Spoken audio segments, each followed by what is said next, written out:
Salut à tous et bienvenue dans ce nouvel épisode de J'irai streamer dehors. Aujourd'hui je suis en compagnie de Zoulou. Comme d'habitude. Comme d'habitude. Dina est toujours blessée et Dieu sait qu'elle aurait bien voulu être aujourd'hui dans l'émission.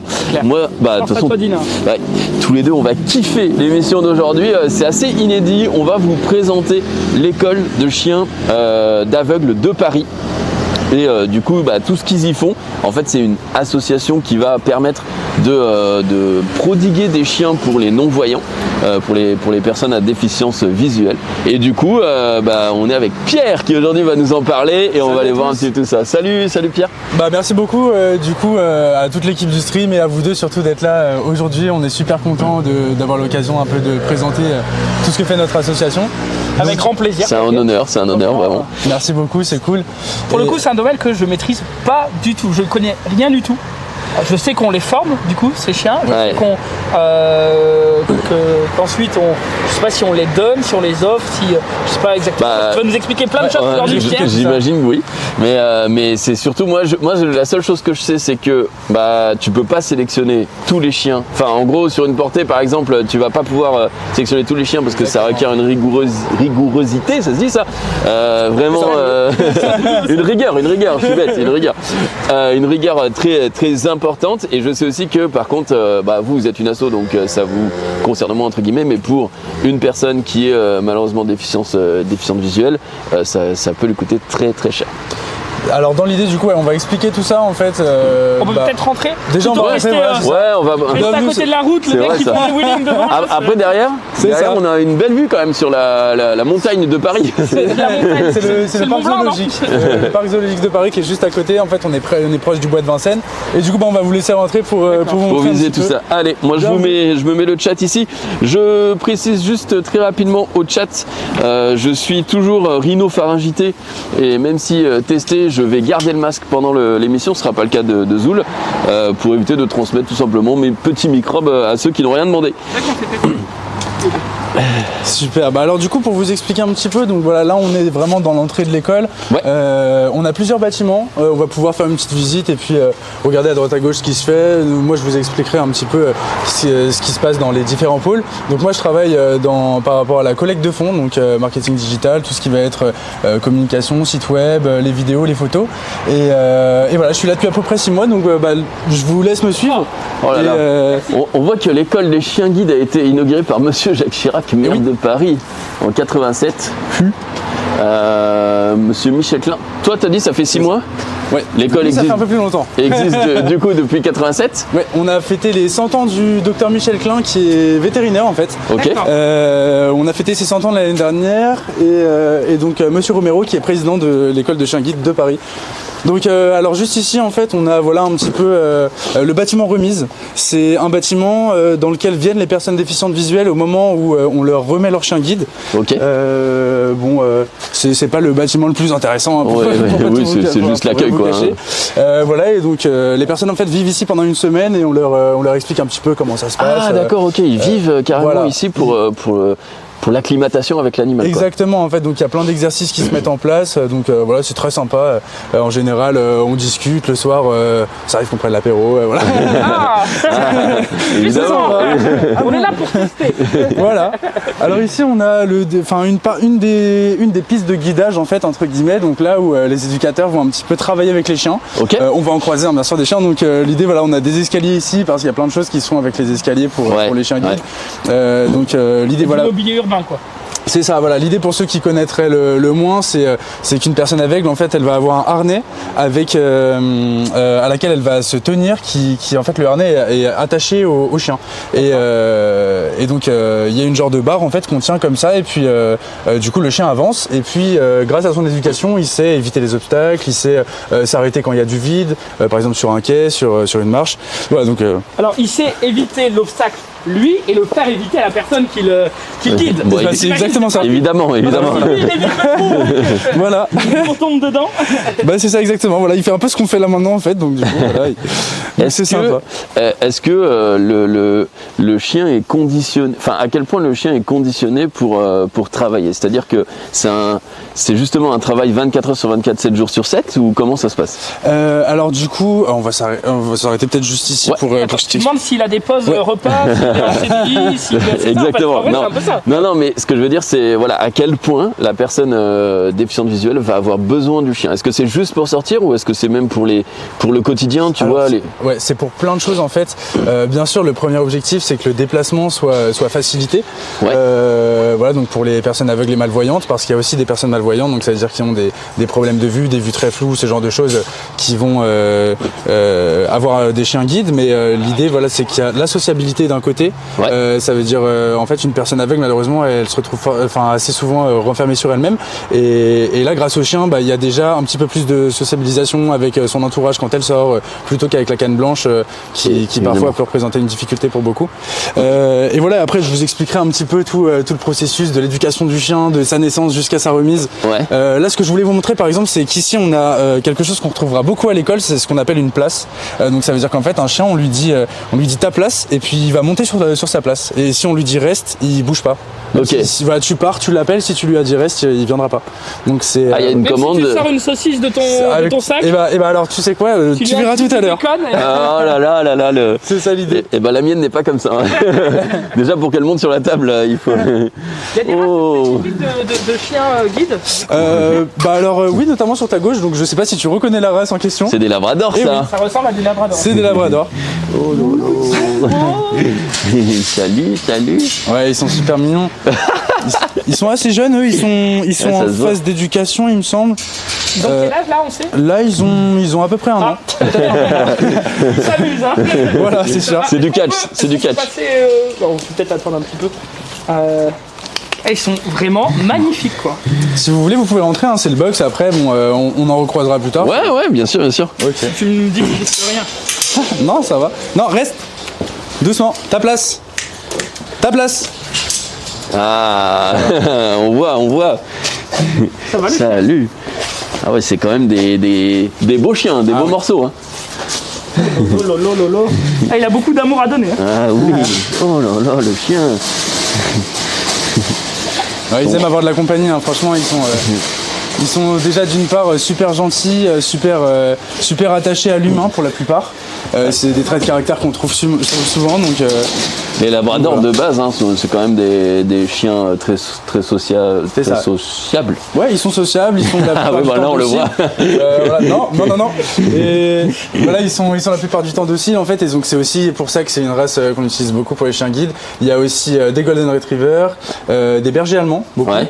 On fait des Haut-Vavart aussi, donc c'est encore une autre race. Et puis voilà, à l'époque aussi, avant, on avait des Border Collie et des bergers blancs suisses.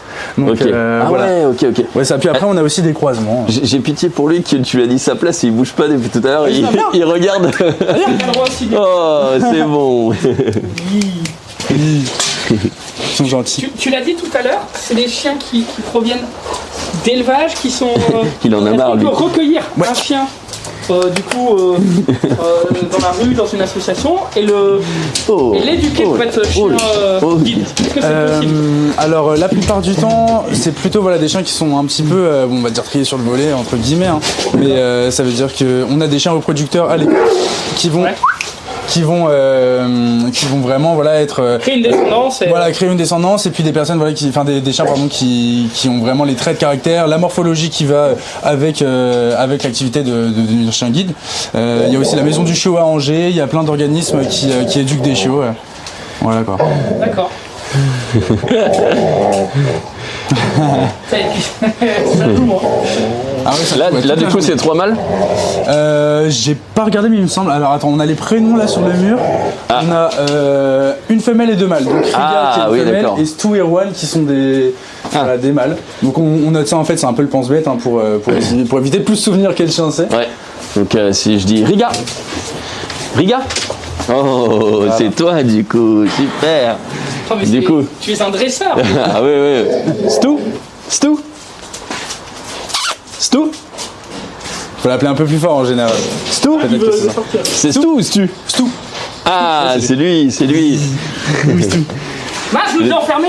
Et le dernier c'est Juan. Juan, ouais, du coup, ouais. Voilà, c'est ça. Donc Juan. Donc il y a plusieurs. Oui, mais il se fait emmerder. Il en a marre depuis tout à l'heure, l'autre. Arrête, il a trop la dalle. Arrête. Méchant chien. Et voilà, on va croiser des personnes sur le chenil. L'idée c'est qu'en fait chaque éducateur de chien guide a à sa charge en fait plusieurs chiens.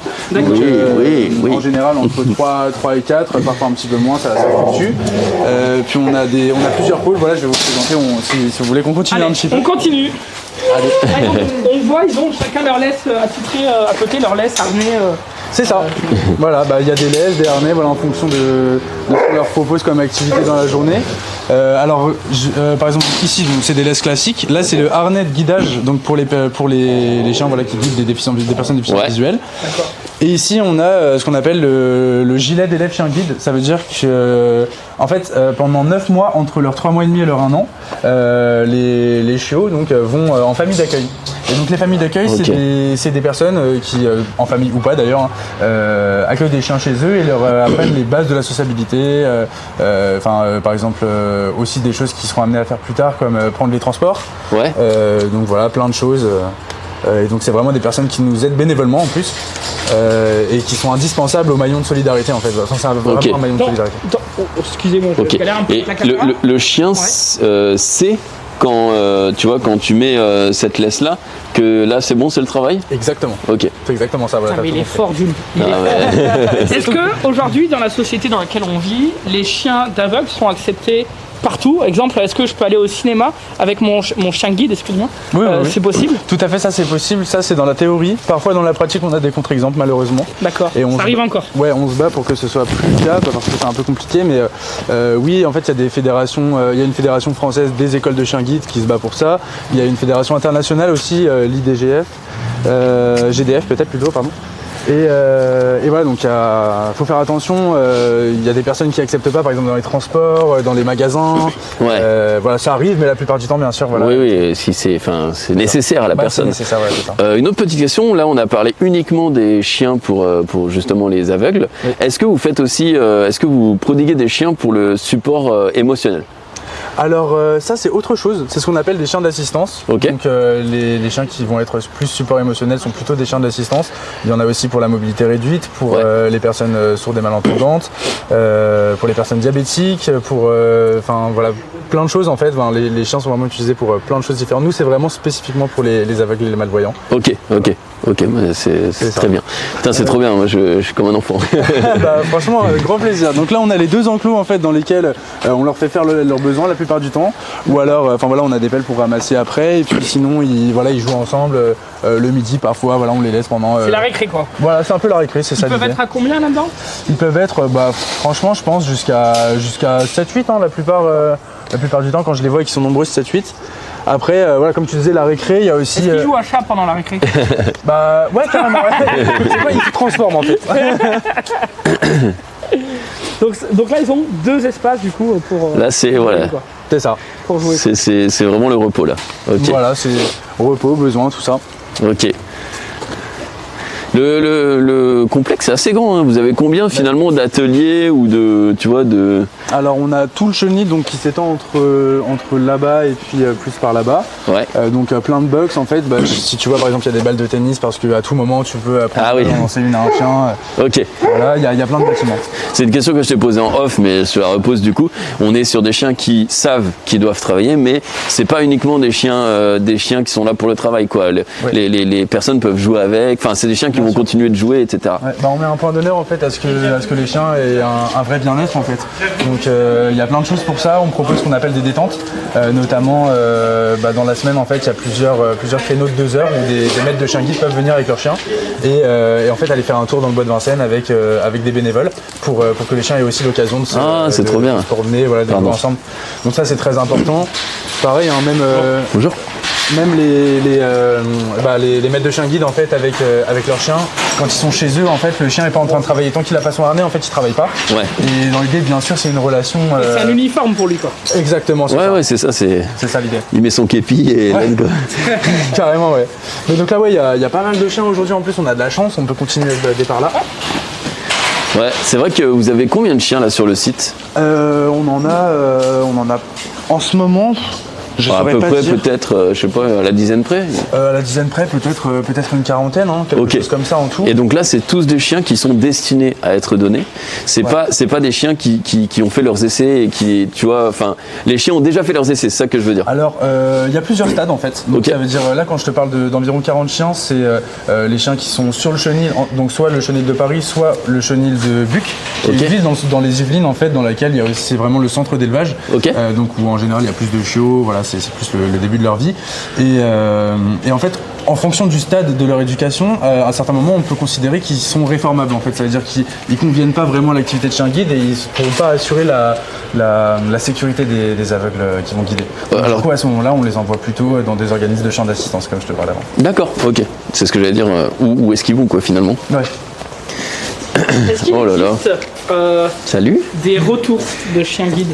Est-ce qu'on l'attribue à une personne et on se rend compte que ça ne convient pas parce que, je sais pas, est-ce qu'il doit avoir un feeling spécifique ou alors on se rend compte que le chien fait encore des erreurs, etc. Ça existe les retours? Ça existe tout à fait, ça veut dire qu'en fait on a tout un pôle qui s'appelle le PAS, le pôle attribution, suivi et service, qui s'occupe en fait de on va dire matcher les chiens avec les personnes déficientes. De les profiler un peu pour... Exactement, c'est exactement ça, et donc du coup ça arrive que les duos fonctionnent pas très bien. En général on s'en rend compte pendant la semaine de remise, donc voilà où les aveugles et malvoyants viennent à Paris. Voilà, et à l'inverse, est-ce qu'il existe du coup des personnes à qui on remet un chien qui vous disent non mais moi je veux l'autre je pense pas parce que déjà on n'a pas encore parlé, mais le prix d'un chien normalement c'est très cher. Alors oui, en fait, c'est le coût d'un chien en fait, on va dire, parce que donc voilà, comme je disais, c'est vraiment élever, éduquer et remettre gratuitement les chiens guides à des personnes déficientes visuelles. Mais le coût en fait, on l'estime à environ 25 000 euros. La fédération française, voilà, pour à peu près toutes les écoles de chiens guides, estime à 25 000 euros entre plein de choses. En fait, on va avoir la nourriture du chien pendant sa vie, on va avoir son éducation qui a un coût forcément, puisque donc c'est une expertise et donc c'est des personnes salariées qui donnent les cours. Et voilà, donc il y a plein de facteurs à prendre en compte. Il y a aussi l'école, le fait qu'ils aient des bonnes normes pour se sentir bien. Effectivement, les box, le nettoyage, on pense pas, mais ça chiffre en vrai sur un an. Voilà, c'est qu'on a les animaliers qui aident beaucoup sur le chenil et puis à faire beaucoup de choses, les éducateurs, l'administration. Tu sais à peu près combien il y a de personnes, de collaborateurs au sein de l'école? Ouais, on est entre 45 et 55, je pense, je dirais. Ah ouais, ça fait quasiment un par chien, quoi. Donc c'est ça, voilà. Du coup, après, voilà, on fait tous des choses très différentes pour que tout marche bien à la fin, mais voilà, chacun son expertise, quoi. Et donc, ça me régale. Yes. Trop bien, ça. Ce qui est impressionnant, il n'y a pas un bruit. Ouais, c'est vrai. C'est super silencieux, super calme, les chiens paraissent super apaisés. Franchement, je suis vraiment surpris par rapport à ça. Ouais. Toi, tu es mignon, toi. Je le sais. Toi, tu le sais. Au niveau de la nourriture, du coup, c'est uniquement des croquettes, vous alternez, il y a de la pâtée, il y a des aliments, des fruits alors, il y a des friandises de récompense, par exemple, donc c'est l'exemple qui me vient en tête. Et sinon, c'est plutôt de la nourriture vraiment adaptée à leur confort, à leur digestion. On se rend compte aussi, il y a beaucoup de bilans de suivi sur la santé des chiens, et en fonction d'un chien ou d'un autre, ce sera pas la même nourriture. Ah oui, d'accord, vous alternez, vous adaptez, quoi. Voilà, c'est ça l'idée. Donc voilà, on a tout ça. Après, on leur achète des jouets. C'est des chiens, tout ce qu'il y a de plus normal en fait. Et voilà, s'il y a ce silence dont tu parlais, Zoulou, c'est aussi qu'en fait les chiens guides ils sont habitués dès le plus jeune âge à ne pas aboyer en fait. Parce qu'en fait ils ont ce tempérament très calme qui fait que parfois même on peut avoir l'impression qu'ils sont tristes, mais ce qu'on dit souvent c'est que voilà, les chiens guides et les labradors même de manière générale qui peuvent avoir l'air tristes, c'est juste qu'ils ont un tempérament calme et qu'ils aiment être posés. Donc là c'est la maternité où d'habitude on a des chiots, d'habitude c'est de temps en temps en fait, voilà, il y a des chiots qui viennent, la plupart du temps comme je disais ils sont au centre d'élevage. Et vous en avez pas? Aujourd'hui non. Allez, on s'en va. J'étais comme ça. C'est ça. Le point serré. Donc là c'est le bâtiment dans lequel se trouve vraiment le pôle, voilà, qui s'occupe de, comme je disais, de matcher les chiens et les personnes déficientes visuelles, et entre autres choses, entre beaucoup d'autres choses, mais sur la partie vraiment remise. Là ce qu'on a vu plus sur le chenil, c'est la partie éducation où on a les chiens, on a les éducateurs qui viennent, qui partent en trajet, qui font plein de choses avec eux, des séances d'obéissance et de guidage. On verra juste après. Ouais. Et voilà quoi, donc Ok, donc là on a fait le tour entier du complexe. Ah ouais, clairement. C'est bien grand, c'est vert, on se sent bien. Franchement, c'est limite ta petite maison de campagne alors qu'on est quand même dans Paris, quoi. Ouais. C'est ça. Mais après, tu l'as dit, on a le bois qui est juste là, donc ça vous permet aussi de temps en temps de les faire sortir, de faire des balades et tout. Donc, même tous les jours. J'espère que c'est plus que de temps en temps quand même. Bah oui, non mais. Après là, ils ont quand même de l'espace, tu vois, mais évidemment que le chien, pour se sentir bien, il a besoin de galoper, voilà. Là, on estime à 1 ou 2 fois par semaine les moments où ils ont vraiment besoin de se détendre. Enfin, nous on appelle ça comme ça, c'est vraiment partir pendant 1 heure ou 2 et courir dans tous les sens. Donc c'est bien que ce soit encadré par des bénévoles. Des personnes aussi choisissent de plus se faire accompagner par des membres de leur famille, des amis.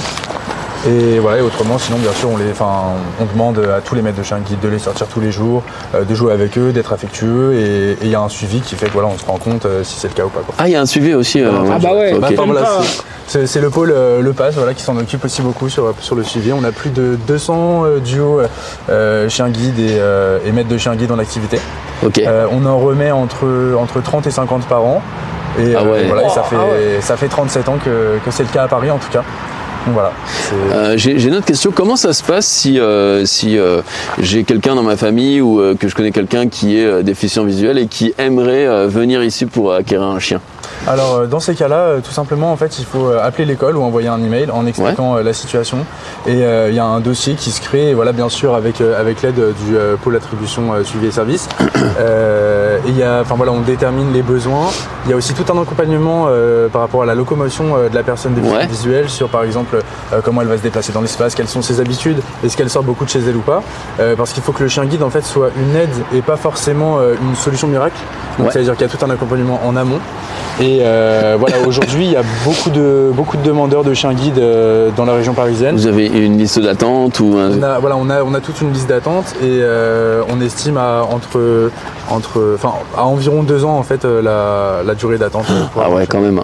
Et pourtant, je veux dire, est-ce que vous, là avec la structure que vous avez, c'est le fait que vous ayez une liste d'attente aussi longue, ça vient surtout parce que vous dépendez des dons des gens, ou ça vient des structures? C'est-à-dire, est-ce que vous pourriez avoir plus de chiens dans cette même structure, ou alors là vous êtes déjà complet et il faudrait peut-être l'agrandir ou faire quelque chose, avoir un autre pôle derrière? C'est un peu c'est une des 2 solutions que je suis donnée. Ça veut dire que en fait la cause des chiens guides aujourd'hui elle est pas encore très connue, elle est encore méconnue de beaucoup de monde. Donc on fonctionne vraiment seulement avec les dons, certaines subventions de mairie ou ce genre de choses, mais des mécénats d'entreprise, mais particulièrement les dons. Et l'idée c'est que ça nous aide en fait à recruter des éducateurs d'un côté, à avoir des infrastructures, mais sur les par exemple 80 chiens qu'on va avoir sur une certaine période, seule une dizaine va être certifiée en fait. Donc ça veut dire que il y a vraiment tout l'accompagnement. Il y a des chiens qui sont pas faits pour ça. Il y en a d'autres qui manquent de rigueur, il y a plein de choses. Ok. Alors, j'avais vu une question tout à l'heure. Oui, il y a une personne qui disait comment on fait si on a envie d'être bénévole pour l'asso. C'est pareil, il faut contacter directement l'école de Paris. On peut tout à fait être bénévole. Vous recherchez toujours On recherche des bénévoles. Je sais que sur la partie famille d'accueil, il y a déjà beaucoup de monde et une très longue liste d'attente. Mais tentez votre chance, on sait jamais. On sait jamais. Et dans l'idée, après, je parlais des détentes, les bénévoles qui accompagnent les duos. On en prend assez souvent. Il y a des familles relais aussi, donc c'est des personnes qui vont prendre un chien lorsque un maître de chien guide est en vacances pendant 2 semaines, ou alors pendant que la famille d'accueil n'est pas disponible pendant 1 mois, ou si un chien par exemple met du temps à être remis parce qu'il n'y a pas de profil qui lui correspond tout de suite, une famille relais toujours. Plein de choses comme ça. Il y a des bénévoles plus sur l'administratif. On fait une journée portes ouvertes tous les ans en septembre. Il y a plein de choses. C'est toute une activité. On est plus de 200. Il y a plus de 200 bénévoles. Moi, je suis salarié, mais on est plus de 200 bénévoles. Il y a plus de 200 bénévoles à l'école. On a donné le site de l'association. Non, on l'a pas encore donné, il me semble. Ok. Alors c'est chienguideparis au pluriel.fr. Donc n'hésitez pas à faire un petit tour. Parfait, Vicky envoie le truc directement si jamais vous faites un don pour l'association. Tiens, d'ailleurs il y a un petit. Et c'est Shadow. Il y a un intrus. Shadow. Regardez, il y a le lien ici. C'est ça. Ah voilà, vous l'avez. Putain, il est bon ce Zoulou, il est bon. C'est un métier. C'est ça, donc voilà, donc là on a fait un petit peu le tour, on va rejoindre je pense Aurore et Nathalie si ça vous dit. Allez, c'est parti, elle va nous faire les... Alors pas à nous, mais elle va nous montrer comment faire les exercices aux chiens. C'est ça l'idée, voilà, elles sont éducatrices toutes les deux à l'école de chien guide. Et voilà, on va avoir le temps un petit peu de voir comment ça se passe, on les retrouve.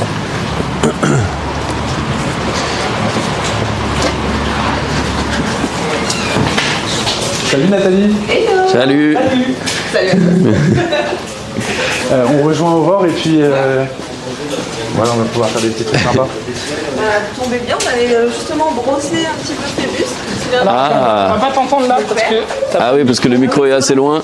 Mais c'est bon, ouais, vas-y. Là, on devrait t'entendre bien. Super. Et ben, on allait brosser Phébus. Si d'ailleurs l'un de vous veut s'y tenter. Oh oui, carrément. C'est bon. Avec grand plaisir. Il est tout calme. Bonjour. Ah bah c'est Rohan qu'on a vu tout à l'heure, oui. Rohan qui se défendait comme il pouvait de son assaillant tout à l'heure. Oui. Théo est un grand joueur. Oui. Je vais vous ramener un petit peu de matériel. Ouais. Donc oui, on va vous faire brosser un petit peu les chiens. Ouais. Allez. Je te le mets là. Ils sont brossés assez souvent, d'autant plus que comme ils sortent dans le bois et ce genre de choses, voilà, c'est bien pour démêler les poils et si j'ai des bêtises, Nathalie. Non, je disais qu'on les brossait assez régulièrement quand même parce que vu qu'ils sortent beaucoup. Pour enlever tout ce qui est poussière, pollution, etc. Ouais. Plus on va les brosser et moins il y aura de nœuds. Bon après les labradors ça va. Vous avez peut-être vu les golden, les bradoodles, donc les poils sont longs pour éviter tous les nœuds. C'est aussi pour les habituer à être manipulés. Comme ça quand ils vont chez le vétérinaire, il n'y a pas de souci. Vous en faites quelque chose des poils de chien ou Non. Des vêtements. Non, pour on n'y a l'hiver. pas encore pensé, mais pourquoi pas. Et je demande vu que vous en... Des bavoirs pour le marché de Noël. Et... Ça va du coup toi donc c'est Phébus. Phébus c'est un mâle de 2 ans. Oh. Qui vient d'être certifié, donc il va bientôt... il va bientôt rejoindre, ouais. Et lui, sa particularité, c'est On va faire une fête pour ça, Phébus. c'est le chien câlinou. C'est vraiment... c'est vraiment les câlins. Donc vous allez pouvoir vous en donner à cœur joie. Oh, toi qui fais un gant. Ah oui, c'est le gant de brosse. On commence toujours par un petit peu de massage. Voilà, ça permet aussi de préparer la peau, le poil, etc. C'est en douceur avec le chien. Et du coup, il faut que tu fasses des petits mouvements circulaires un petit peu partout sur son corps. Et puis après, on passera vraiment Il sait déjà, à la partie brossage.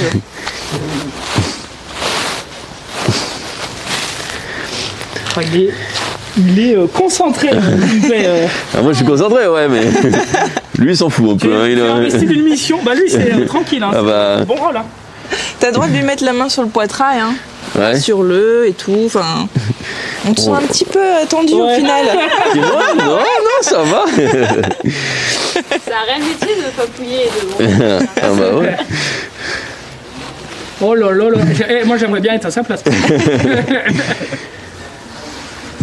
Combien de temps pour brosser du coup un chien On essaye de le faire le plus souvent, mais allez, 2-3 fois par semaine, ça peut être bien. Non mais ça dure combien de temps Franchement, 5-10 minutes. Hein. D'accord. Nos journées sont remplies, donc il faut qu'on passe vite à autre chose après. Mais... D'ailleurs, par exemple, toi tu t'occupes de combien de chiens dans la journée? On a tous 3 chiens. Ok. Aurore en a 3, j'en ai 3. Et du coup, lorsqu'on va les travailler, on les travaille toujours un par un. C'est vrai que c'est une question qui revient, mais on n'en travaille pas plusieurs à la fois. Enfin, en tout cas, en trajet, lorsqu'on fait des trajets dans la rue, en déplacement, c'est toujours l'un après l'autre. Ouais. Après, lorsqu'on fait par exemple de l'obéissance, ce genre de choses, on peut travailler plusieurs de nos chiens. On vous montrera tout à l'heure un petit peu d'exercice d'obé aussi. C'est bon? Exercice d'obé. Oui, d'obéissance.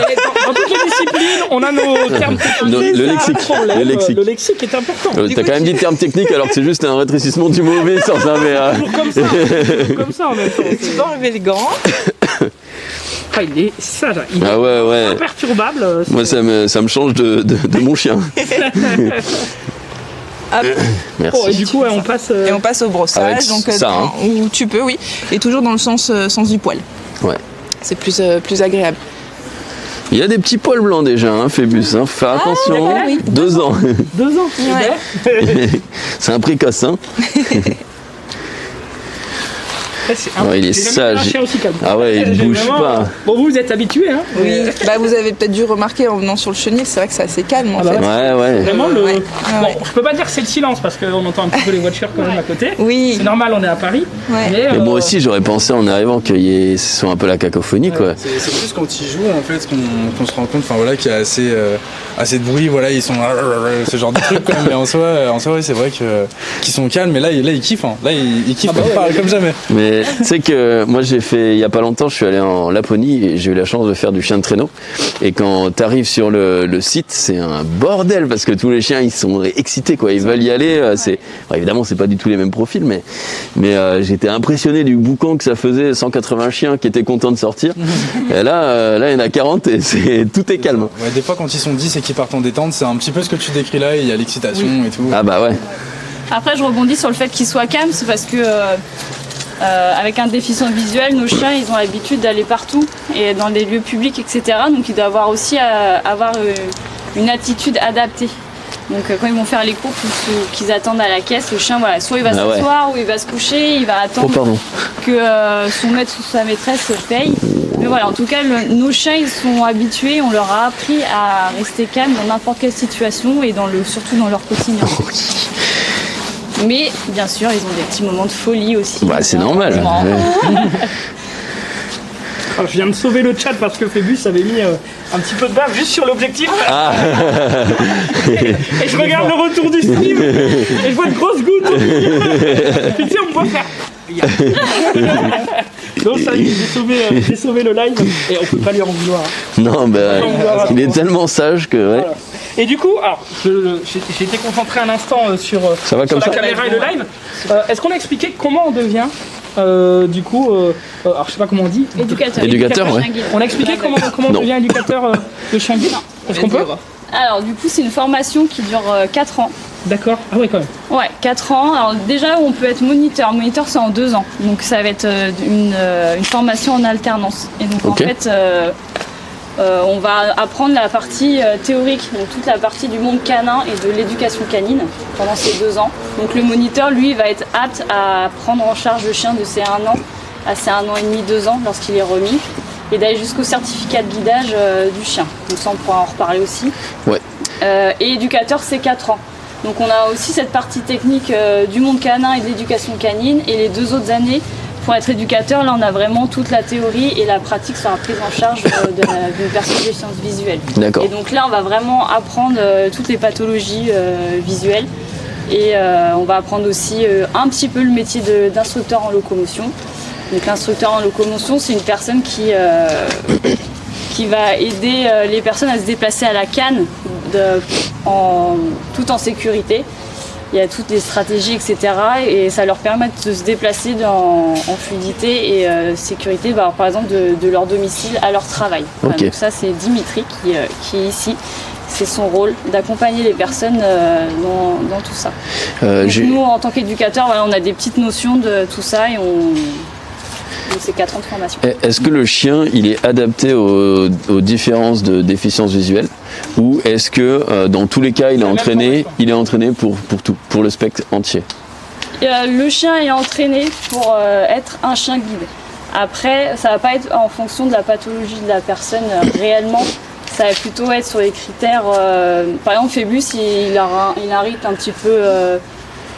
Speed. Un petit peu moyen. Non, moyen, justement. Ouais. Moyen, voilà. Donc il ira avec une personne.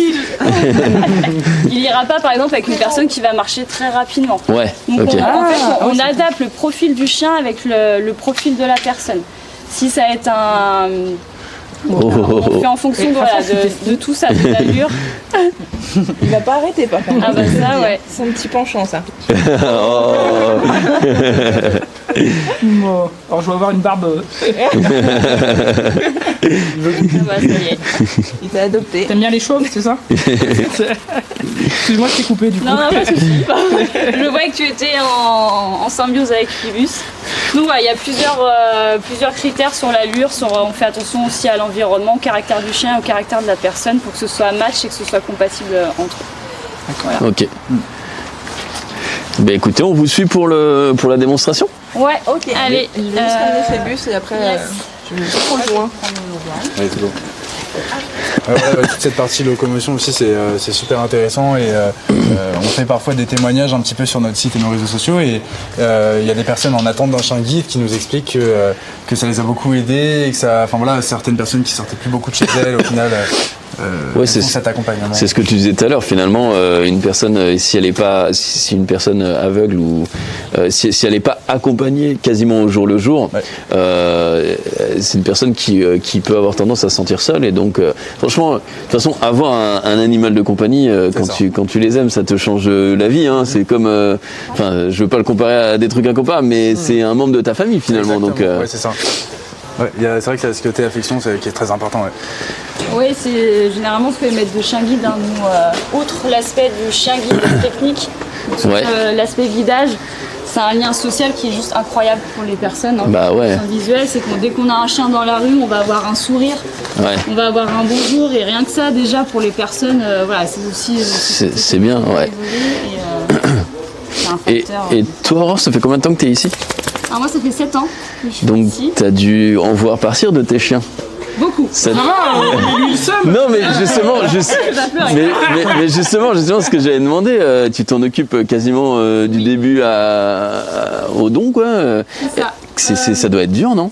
Le moment où tu remets le chien à la personne. Tu sais que tout ton travail ça a été fait pour ça, donc tu as ce moment gratifiant, mais c'est aussi toi qui l'as élevé. Vraiment, en tant qu'éducateur, notre plus belle satisfaction, c'est de voir après le binôme qui fonctionne, quoi. Et en fait, on les suit. C'est aussi notre rôle avec Nathalie, c'est qu'on éduque les chiens, mais après, on a toute la prise en charge de la personne et du binôme, et on les accompagne. Et ça, c'est à vie? C'est à vie. Jusqu'à la retraite, parce que les chiens ils ont une retraite. Ah, ils ont une retraite aussi? Bien payé d'ailleurs. Bien payé. Mais c'est à partir de quel âge? À partir de 8 ans, ils font un bilan gériatrique, donc un bilan de santé, un bilan technique pour voir si tout se passe bien, s'il guide toujours en sécurité son maître ou sa maîtresse. Et là, à partir de là, les éducateurs s'adaptent en fonction des besoins de la personne et surtout du chien. Ok. Et s'il passe... À partir de 8 ans à 10 ans, ils peuvent être en retraite. Et s'il est en retraite, qu'est-ce que les gens font, entre guillemets, du chien? Du Scrabble. Imagine les chiens qui font du Scrabble avec leur bouton. On n'aura pas appris ça. Du coup, si le maître ou maîtresse est dans la capacité de garder son chien, il va le garder chez lui.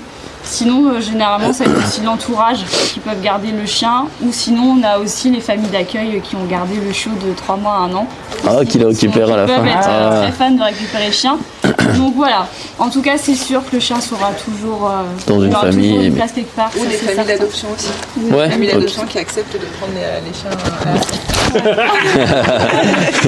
Non, c'est pas à manger. Il a goûté quand même. C'est un bon goût ou pas? Ça s'appelle comment celui-là? Alors, c'est une femelle, elle s'appelle Riga. Elle va avoir presque 2 ans là au mois de février. Et elle, sa particularité, c'est qu'elle est gourmande. Donc tu l'as voilà. Mais elle a du peps. Et c'est ça qui est chouette. Elle aime beaucoup travailler. Et c'est ça qui est très, très agréable. Elle est au taquet. On a joué un peu avec elle dans le box tout à l'heure. Ah oui. En plus, elle adore jouer. On va te mettre à contribution. Pierre, si tu peux juste aller chercher le seau de balle. Bien sûr. Oh là là. Du coup, on va faire des petites démonstrations. Du coup, vous nous suivez, on va partir dehors. Ouais. Allez. Alors moi, je perds mon pantalon avec la caméra, ça ne vous intéresse pas. Mais, je suis un journaliste de terrain. Pas du tout journaliste d'ailleurs. Hop là. Le cadre est marrant.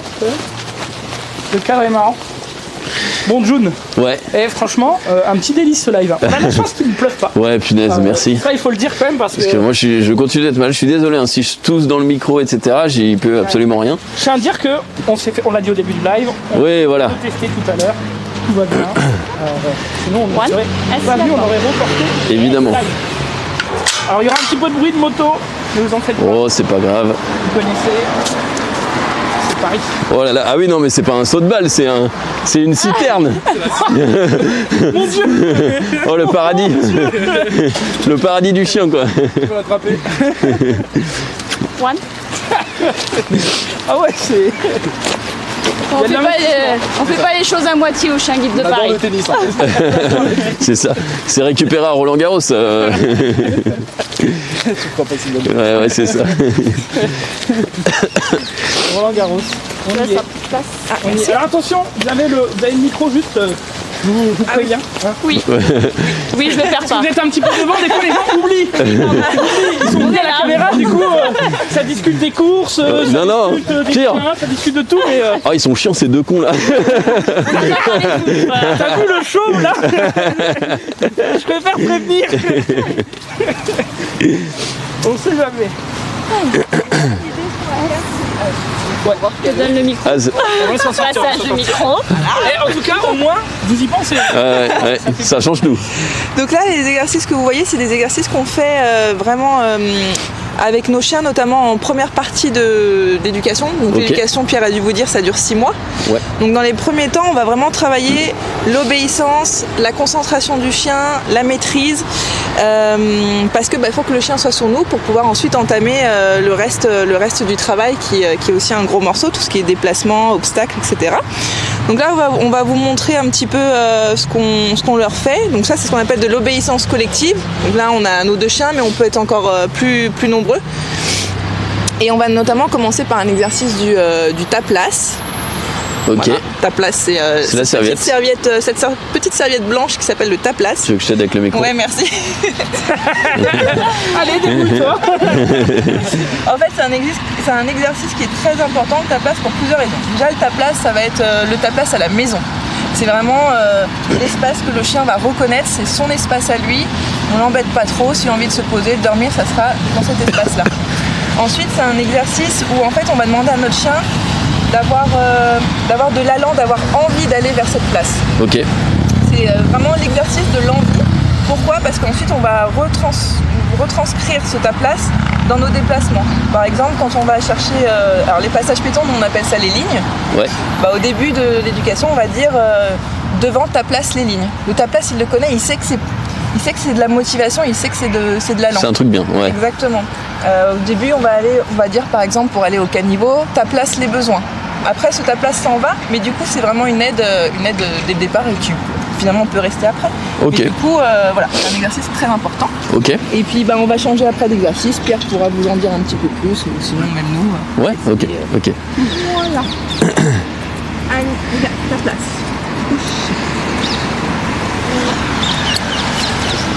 On reste. Pardon. Ah oui, alors par contre je vais crier donc. Vas-y, je te suis. Ça marche. Donc là ma chienne elle est en reste. Ok, elle est déjà au taquet hein. Ouais, elle a envie là déjà. Ok. Riga ok. Elle vient vers moi. Riga, devant ta place. Ta place couchée. Ok. Raté, bon, non, un petit peu. Très déçu, c'est à côté. Non. On n'est pas accordé à l'équipe de Mont-Marsan. Voilà, ta place. Et en fait, je sais pas si vous avez vu, mais il y a vraiment eu ce talent. Elle s'est pas posé de questions, elle s'est pas arrêtée pour renifler. Ouais. Elle n'est pas allée voir Rohan.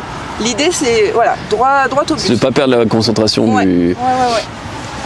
C'est contente quand même. Oh, c'est cool. Ah oui. Croquette. Une petite croquette. Ouais. Ah, ils travaillent pas pour rien évidemment. Faut les motiver. Comme nous les humains. Exactement. Aurore, tu veux faire le tien? Ah, faut un micro. Faut regarder Pierre. Regarde. Oh là là. Le technicien de Julie, il est là. Merci à toi Pierre. Allez, ta place. Ah ouais, il est un peu moins. Il est un peu moins avenant. Enfin, un peu moins. Non, pas avenant, mais un peu moins heureux. Il est avec moins de motivation, mais il y va. Tu restes. Donc voilà les exercices un peu qu'on peut faire. Après, on met toujours des difficultés. Après, une fois que c'est acquis par nos chiens, on va toujours mettre une difficulté en plus. C'est qu'on peut mettre des balles par terre et là, lui demander d'aller à sa place. Ah, mettre de la oui. nourriture par terre et pareil, lui demander d'aller à sa place. On pousse toujours nos chiens le plus haut parce qu'il faut que ce soit des bons chiens de travail et que dans vous allez voir, on va faire un trajet après au guidage dans la rue, mais que dans n'importe quelle circonstance, le chien il doit être dans son travail et il doit être concentré. Malgré qu'il y ait un petit enfant qui a son pain au chocolat qui Ah oui. à côté, le chien il doit rester Oh, mais quand il concentré. est tout chaud comme ça, le pain au chocolat.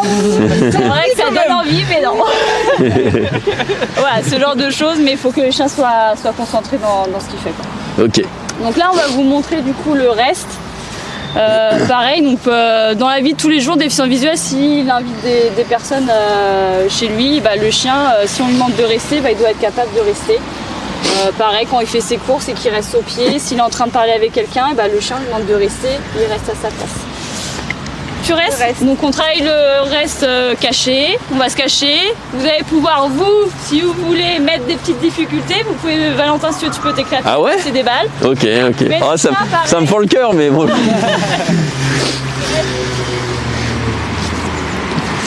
Si vous avez des morceaux de bois, vous pouvez les lancer.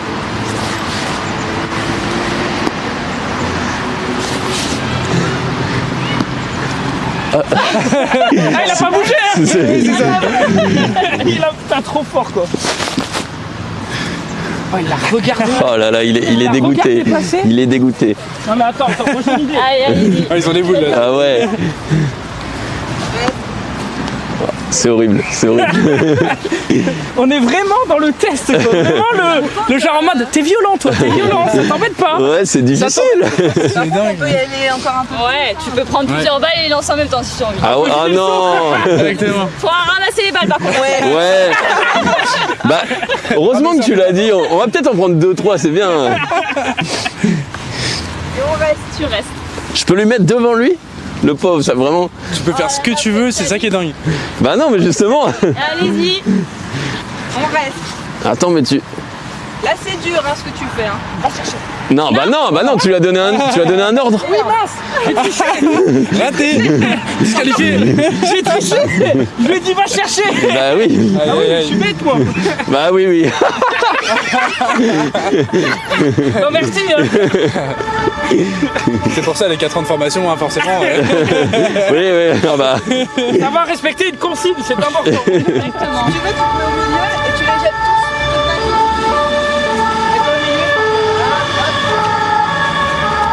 Et on reste. Oh, ils sont dégoûtés, les pauvres. Ouais, c'est dingue. Hein. Bon, on fait un peu plus dur. Comme vous disiez Aurore, on est toujours dans de plus en plus La surenchère. de difficulté. Ouais. Donc, On va les rappeler. je sais pas qu'on fasse. Tiens, Vas-y. je te donne 2-3 croquettes. Alors, Sans lui donner. on ne Ouais. donne pas, On lui donne pas. mais juste tu peux t'approcher comme ça. Et genre, voilà, enfin, je sais pas, tu le titilles, voilà, mais. Oh, regarde, elle Et on est reste. délicieuse. Non mais regarde-moi cette croquette, elle est toute moelle. Non elle est pas très moelle. Tu la veux? Oh si tu la veux. C'est bien. Non, en vrai c'est vraiment terrible. Terrible de faire ça quoi. En fait, on est en séance de travail et dans le travail, comme disait Aurore, ils seront amenés malheureusement à croiser des petits enfants avec des pains au chocolat, des ados en train de jouer au ballon, des personnes qui sont en train de promener leur chien. Et en fait, le chien ne peut pas se déconcentrer. Il doit guider la personne en toute sécurité. Mais ça, c'est pendant le travail. Est-ce que c'est pareil, du coup, j'imagine qu'ils sont entraînés à ne rien ramasser de ce qui est par terre? Ou les chewing-gums, les trucs qui traînent ouais. Voilà, au guidage, c'est pareil, s'il y a du pain par terre ou autre, on leur a appris aussi, dans notre jargon on appelle ça le refus d'appât, mais on leur apprend aussi à pas... Ah bah, je sais que le chien de Max, c'est... Moi la mienne encore ça va parce qu'elle va se jeter dessus, je vais dire non et elle va faire... Et elle va le recracher. Mais je sais que celui de Max, pendant un moment, en tout cas, il était... s'il y a quelque chose qui traîne dans la rue, même un mouchoir dégoûtant, c'est pour lui quoi. Donc, Je le ramène à la maison quoi. C'est ça, c'est ça. Dernier exercice, on va rappeler nos chiens malgré les balles qui soient au sol. On va les rappeler en même temps et ils vont devoir venir jusqu'à nous. Ok. Sans aller voir le copain. Ah.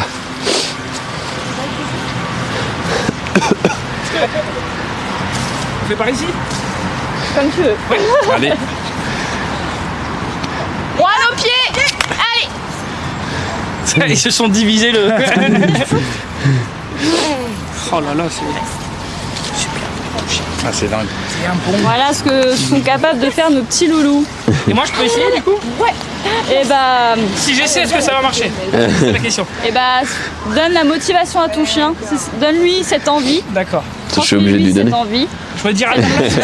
Alors, pour t'aider, vu qu'il ne connaît pas, rapproche-toi peut-être de la place. D'accord. Tiens. Allez, Je te donne une petite friandise pour tu peux lui dire prends. Prends. En fait, voilà, elle est tout le temps avec toi, je pense. elle a le droit de prendre dans la main comme ça. Ah d'accord. Tu vois. Donc tu vois, elle attendait ton ordre. Ah ouais, ça c'est un exercice de Alors, c'est quoi, on n'a pas vu? de fou. En Ouais. fait, il me demandait s'il pouvait donner les petites croquettes à Riga, que je lui ai donné. Et il était étonné parce qu'il lui a tendu la main et en fait Riga n'a pas pris les croquettes. D'accord. Parce que Riga, elle a appris à attendre l'ordre, donc prend ou un sifflement ou voilà. Mais du coup, elle n'a pas pris et elle devait attendre l'ordre de. Non mais moi la mienne elle est toute moelleuse. Tu veux, non? Prends. Oh là là, c'est magnifique. Oh là là là là là là. Franchement Riga, tu es fantastique. Tu es vraiment fantastique. Après, en fin de séance comme ça, c'est vrai qu'on les a pas mal frustrés. Donc on Ouais. va défrustrer tout ça et on peut faire aussi un petit peu de jeu. Ok. Voilà. Ah oui, du jeu classique vraiment. Ah bah oui, mais encore tu vas voir que c'est pas du jeu. Il y a C'est pas encore- complètement il y a encore libre. des codes. Ouais. D'accord. Tu vois. Les gars, assieds-toi. Tu restes. Reste. Ah, allez, va chercher. Elle l'a tortillé depuis tout à l'heure, cette balle. Tu l'as volée, hein. En même temps, tu l'as mis sur le nez. Tout à l'heure, tu l'as mis. Allez, ma belle, oui, apporte. Et on donne. Vous avez vu, elle donne dans la main. Ouais. Elle crache pas par terre. Parce qu'un déficient visuel ne pourra pas ramasser au sol. Et il y a eu des ordres aussi particuliers. C'était va chercher, apporte, donne. C'est assez cadré, quoi. Allez, va chercher. C'est un peu moins cadré parce que voilà, il faut aussi. Oui, oui. Du fun aussi dans nos Bah chiens oui. guides. Ah bah oui. Bah lui il prend beaucoup de fun. Lui, il prend, nous regarde. il prend le seum pour À l'instant. travers le sa fenêtre. Oh, ton chouchou. C'est sûr que ouais, du coup l'obéissance ça se travaille un peu tous les jours et c'est ça qui fait qu'au final ils sont dressés, enfin je dirais pas à la perfection mais voilà quoi, ils ont vraiment des habitudes qui se mettent en place. Et c'est vraiment cool de voir que enfin voilà les chiens tu leur dis un peu ce que tu veux et ils vont Ah ouais. Hein. Mais tu vois quand tu les, c'est ce qu'on disait tout à l'heure, c'est des chiens qui ont un tempérament plutôt calme. Ouais. Mais par contre quand là c'est l'heure de s'amuser, bah c'est l'heure de s'amuser quoi. Tu vois C'est qu'ils ça. sont en plein kiff. Ouais exactement tu vois là c'est classique. Ils kiffent la vie et puis voilà. Mais ouais voilà, ça veut dire en fait l'idée c'est qu'ils puissent en fait se tenir dans toute situation. Par exemple, j'ai un exemple assez parlant. On a une maîtresse de chien guide qui est députée au Parlement européen, si je dis pas de bêtises. Et donc forcément pendant des séances de 3 ou 4 heures avec des grandes conférences, des choses comme ça, il faut que le chien soit très calme. Et voilà, et en fait donc du coup elle a vraiment un profil qui a besoin d'un chien calme, donc on lui a remis un chien qui répond à cette demande quoi. Et c'est voilà toute cette partie profilage un petit peu aussi en fonction des besoins, des personnes qui vont faire des trajets qui sont toujours les mêmes ou des personnes qui bougent aux quatre coins de la France. On a aussi un accordeur de piano qui est maître de chien guide et donc il vient à domicile donc ces trajets changent tout le temps. Ouais. Et à ce moment-là voilà le chien faut qu'il puisse s'adapter alors qu'il y en a qui vont plus connaître maison boulangerie. Ouais, qui va être maison régulier. magasin. Ouais. Exactement. J'ai une question. Ouais. Je crois qu'on l'a encore évoqué, mais si le chien il doit faire ses besoins, Oui. et que justement, toi tu parlais de cet élu qui peut attendre 4 heures des fois en conférence, tout ça, est-ce que le chien a des signaux, il envoie des signaux ou est-ce que vraiment il va attendre Alors logiquement il attend, après en fait avec les chiens guides il y a vraiment quelque chose qui s'instaure dès le plus jeune âge, c'est qu'ils ont normalement vraiment entre 2 et 3 sorties besoins par jour et l'idée c'est que ce soit le plus régulier possible. C'est-à-dire qu'en fait un chien guide, si tu le sors pour qu'il se promène, si tu lui dis Riga les besoins, logiquement Riga elle fait les besoins.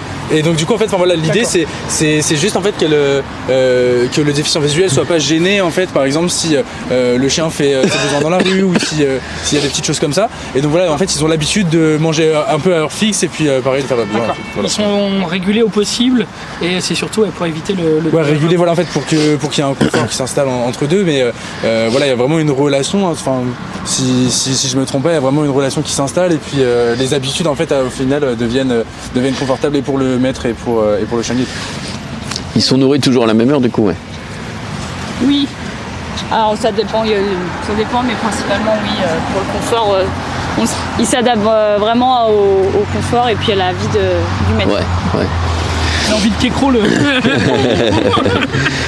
Ça se mange pas. Mais en tout cas, il parlait de relation, mais en tout cas la relation maître et son chien est très important. C'est une relation de confiance et ça c'est la base pour travailler. Sur non. Bah, ça se construit surtout. Ça se construit correct avec le chien. Voilà, c'est tant qu'on est bienveillant et cohérent avec son chien, il n'y a pas de raison. Mais la confiance elle est primordiale. C'est que nous aussi on a instauré une relation avec nos chiens chacun. Et le maître et maîtresse plus tard il fera exactement pareil. Et tout ça on lui donne les clés aussi pour le mettre en place avec son chien.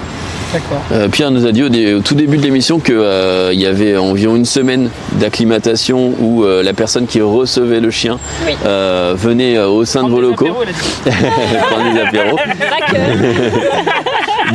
Du coup, quand la personne est là, elle est là du matin au soir, elle dort ici et tout, tout est d'accord. Oui, alors on a un bâtiment qui est dédié à ça, le bâtiment des stagiaires. Donc on a 4 chambres.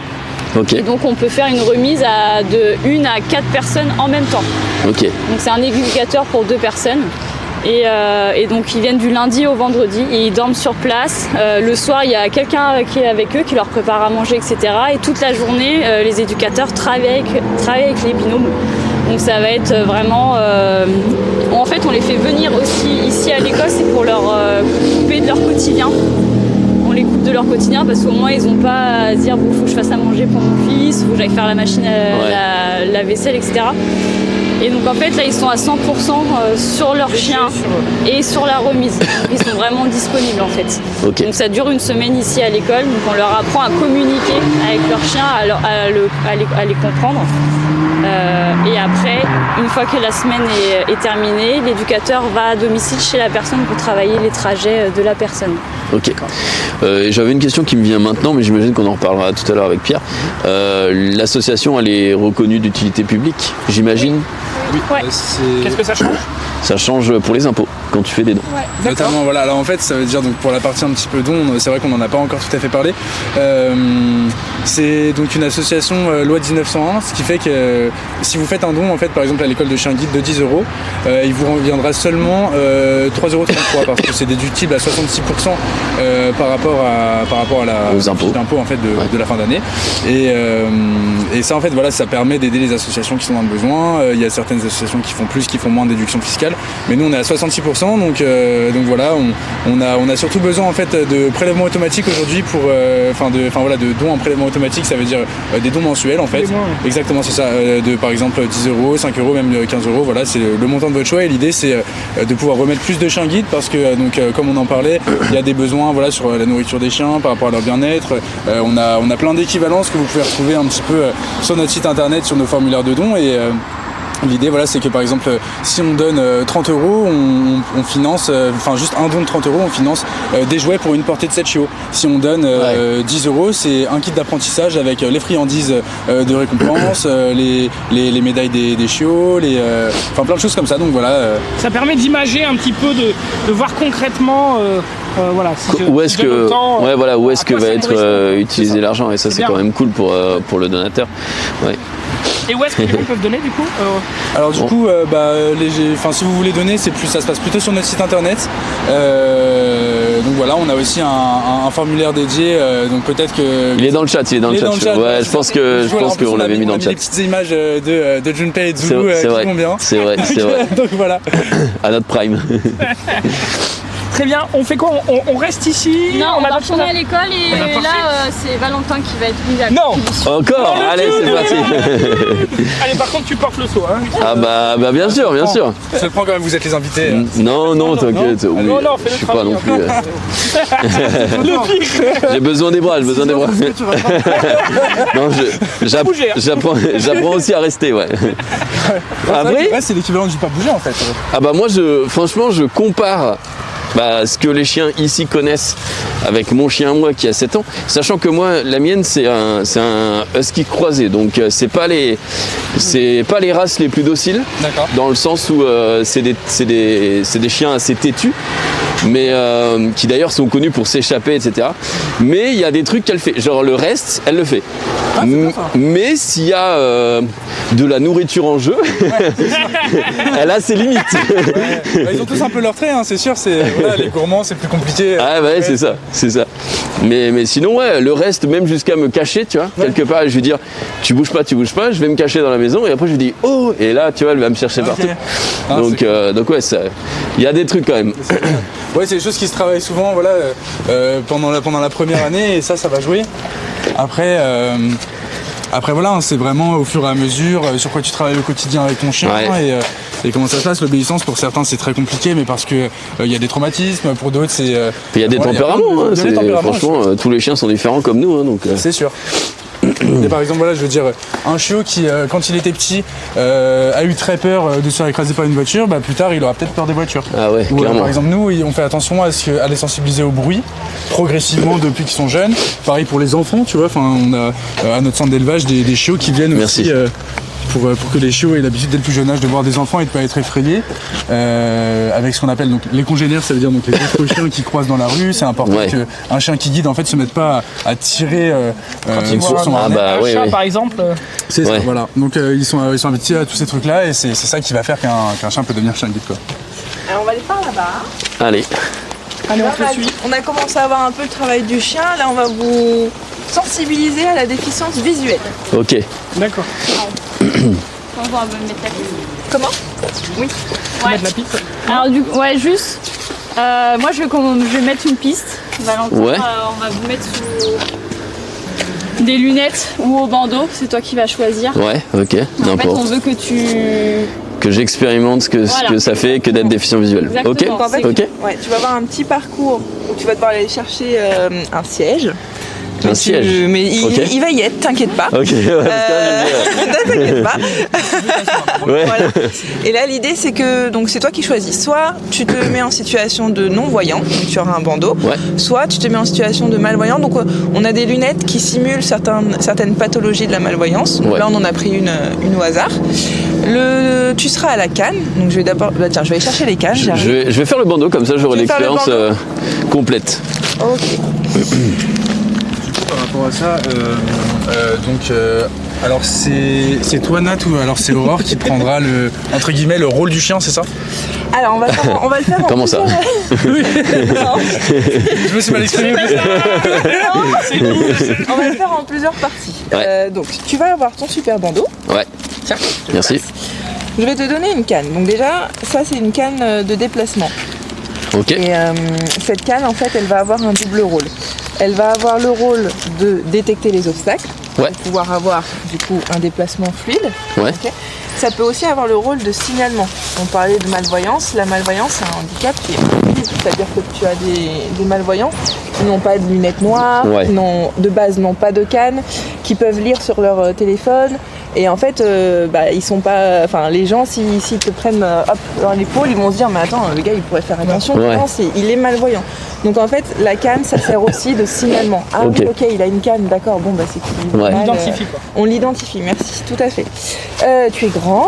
Merci. Alors, on va mettre celle-là. Et d'ailleurs, je sais pas si vous avez remarqué, mais vous avez deux couleurs différentes. La blanche, c'est pour les non-voyants, et la jaune, c'est pour les malvoyants. Ok. Elle se repère, plus. Voilà. Et à la fin, on a des petites boules, justement parce que là, voilà, tu vas être en plus sur un sol très caillouteux. Ouais. C'est pouvoir bien balayer et que ça ne se prenne pas dans les porosités du sol. Ok. C'est volontaire, c'est fait exprès. C'est fait exprès. Voilà. Donc je vais pas tout te raconter en 5 minutes, ça sera trop compliqué comment tu balayes. Mais en gros, tu vas prendre ta canne plutôt comme ça, ok. Et l'idée c'est que tu balayes au niveau de la largeur de tes épaules. Ok. Pourquoi pas plus? Parce que en fait, si tu commences à balayer par là et que tu as un obstacle là, en fait tu te prends. Okay. Cette canne, c'est de l'anticipation sur ce qu'il y a devant toi. Ok. Donc c'est toujours à largeur d'épaule. Voilà. Et voilà. Donc ça c'est la première étape où on va te mettre sous bandeau. Et la deuxième étape, ça va être le même travail, mais on va simuler le déplacement au chien guide. On va pas te donner un chien guide parce que tu le connais pas, il te connaît pas. Donc tu auras quand même le harnais à la main et soit c'est moi, soit c'est Aurore qui joueront le rôle, ouais. Voilà. Est-ce que ça te va? T'es prêt? Ouais, pas de soucis. Ok. Et je te laisse mettre le bandeau et après je vais te placer. Ouais. Alors attends. D'ailleurs, petit aparté, si vous rencontrez un déficient visuel dans la rue, vous sentez qu'il a besoin d'aide, on n'arrive jamais vers le déficient, on le touche jamais. Okay. C'est hyper anxiogène, il vous voit pas et puis vous rentrez dans sa zone de confort. Donc voilà, on va simuler. Bonjour monsieur, vous avez besoin d'aide? Donc tu vas me dire oui, voilà. Oui. Voilà. Ah, vous cherchez le siège qui est de l'autre côté. D'accord, bon je vais vous aider. Je vous propose de prendre mon bras. Ok. Qui est juste là. Donc en fait tu vas pincer au niveau du coude. Ok. Et du coup tu vas me suivre. Ok. Ça c'est le comportement à avoir. Exactement. Donc je balaye pas du coup puisque c'est. Non, effectivement parce que c'est moi qui te. Ah oui, pardon. Oui. En tout cas, il faut toujours demander à la personne. Oui, ça, toujours demander à l'oral, ne jamais la toucher. Si elle n'a pas besoin d'aide, elle n'a pas besoin d'aide. Et si elle a besoin d'aide, vous lui proposez le bras. Voilà. Je peux dire que même si tu me guides, c'est pas que j'ai pas confiance, mais c'est pas intuitif évidemment, donc j'y vais à tâtons. Ouais. Et écoute, tu vas pouvoir lâcher mon coude. Ouais. Aurore a fait une jolie piste. Tu y vas à ton rythme. Ouais. Donc là, qu'est-ce qu'il doit faire? Donc là, en fait, il va devoir aller chercher un siège, juste quand même pour te guider un minimum. En fait, tu as une ligne droite et à un moment donné, tu vas devoir tourner à droite. Ok. Et on te dira si besoin. Okay. Si vraiment c'est trop anxiogène pour toi, on peut aussi arrêter. Voilà. Non, ça va le faire. Ouais. Et c'est quand tu veux. En tout cas, n'hésite pas à nous dire aussi tes ressentis. Ouais, les ressentis, c'est bizarre évidemment, c'est un peu, j'ai envie de dire contre-intuitif. Parce que c'est pas quelque chose dont j'ai l'habitude. Mais et surtout, je me dis toujours. Même si j'ai la canne dans les mains, je me dis dans l'espace il pourrait y avoir quelque chose. Évidemment non parce que c'est fait pour, mais je me dis que par contre pour les déficients visuels ça doit être un petit peu compliqué. Oui, effectivement. Il y a un truc, c'est l'interpréter ça s'il y a un obstacle à hauteur de tête par exemple. Oui, c'est ce qu'on appelle des obstacles en hauteur. En revanche, on a quand même une limite. C'est-à-dire que le chien il est quand même très bas. On va pas pouvoir lui apprendre à gérer des obstacles qui font 1m80. Donc nous notre limite c'est à peu près 1m50. Ok. Alors là tu sens qu'il y a des choses. Ouais, il y a beaucoup de choses. Ouais.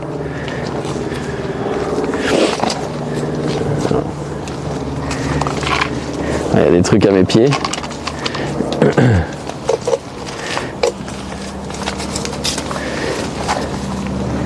Donc là, tu m'as dit c'est tout droit jusqu'à. Est-ce que déjà je vais tout droit là? On te dira. Okay. Et c'est bien ce que tu fais.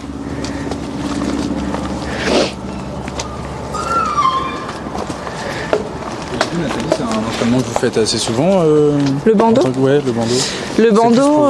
Le bandeau, effectivement, on va le faire plutôt en fin d'éducation. Okay. Parce que nous, en tant qu'éducateurs voyants, on va avoir tendance à avoir un langage corporel vis-à-vis du chien, même inconsciemment, on va un peu l'aiguiller. Et le travail au bandeau, ça va être un travail en réalité et s'assurer que les apprentissages sont bien ancrés sans notre aide un petit peu inconsciente de par notre corporalité. D'accord.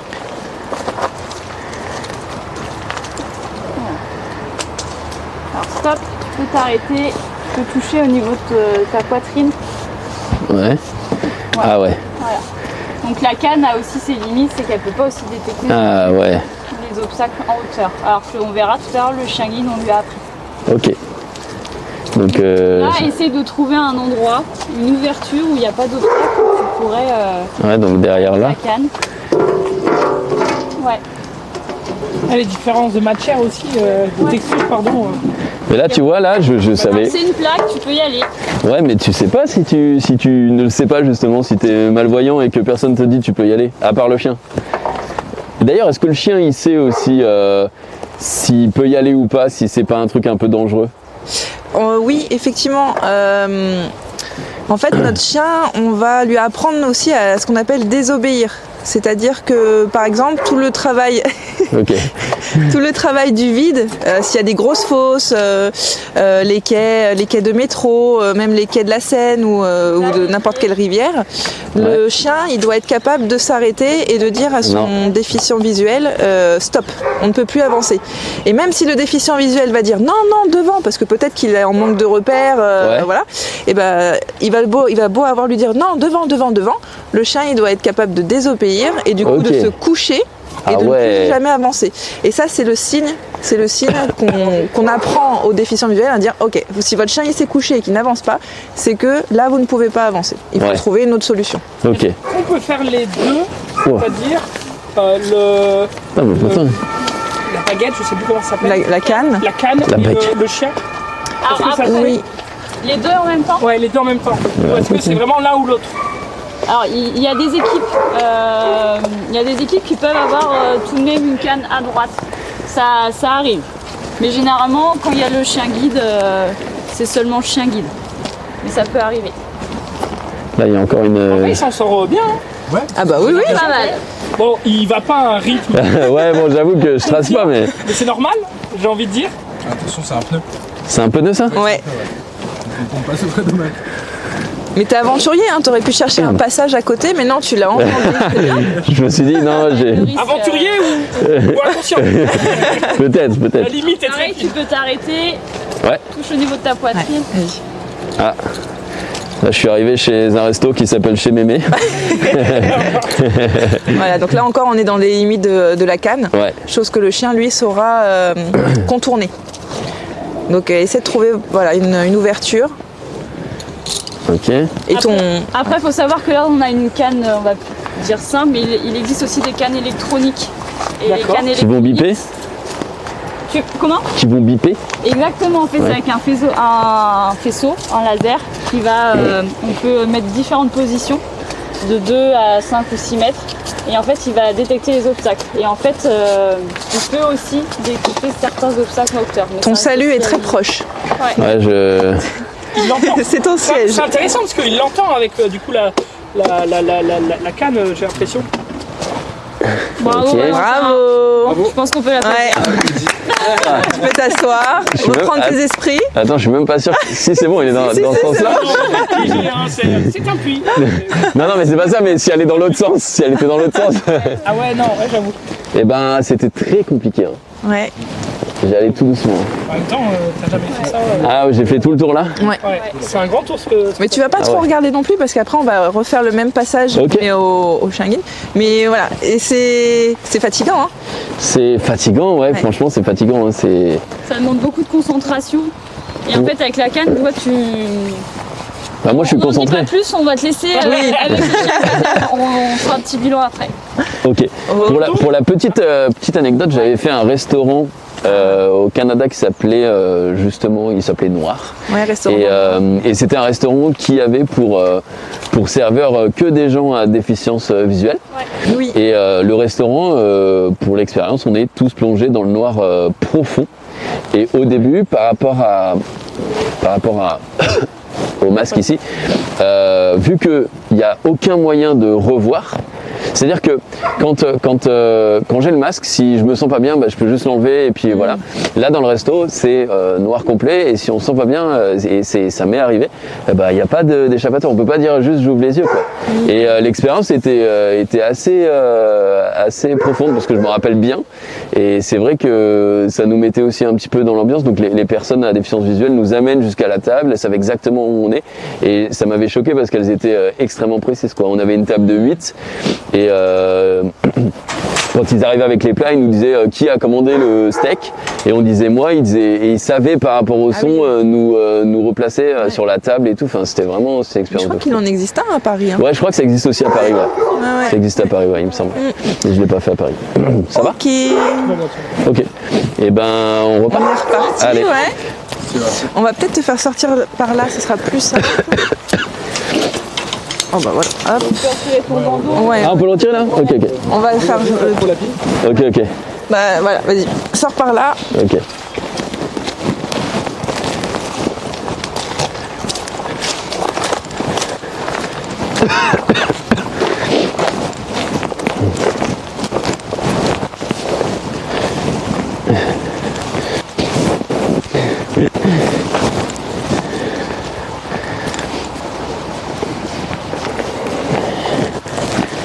Ok.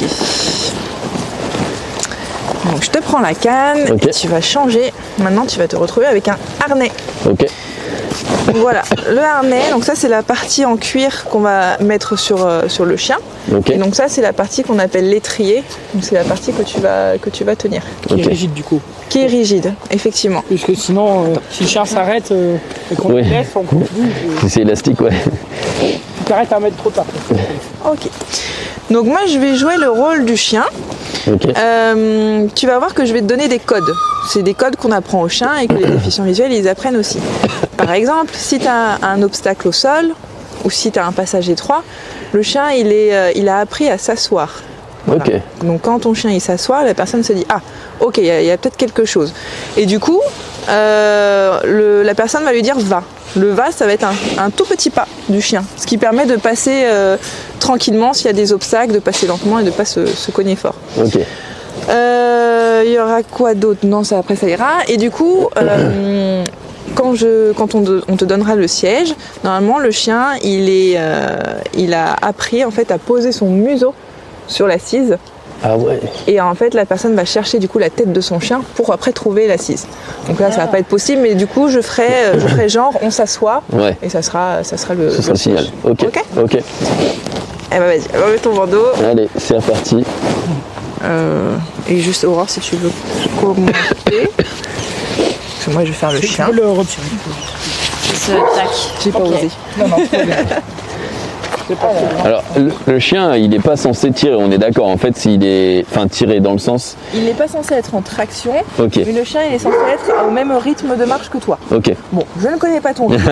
Non, mais- Bon, quand même, donc je pense que je vais. Enfin, voilà.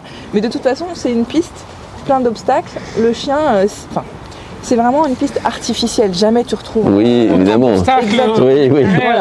Mais un chien, quand il voit qu'il y a autant d'obstacles, quand il voit qu'il y a beaucoup de monde, il va aussi adapter son allure. Ok. Tu vois.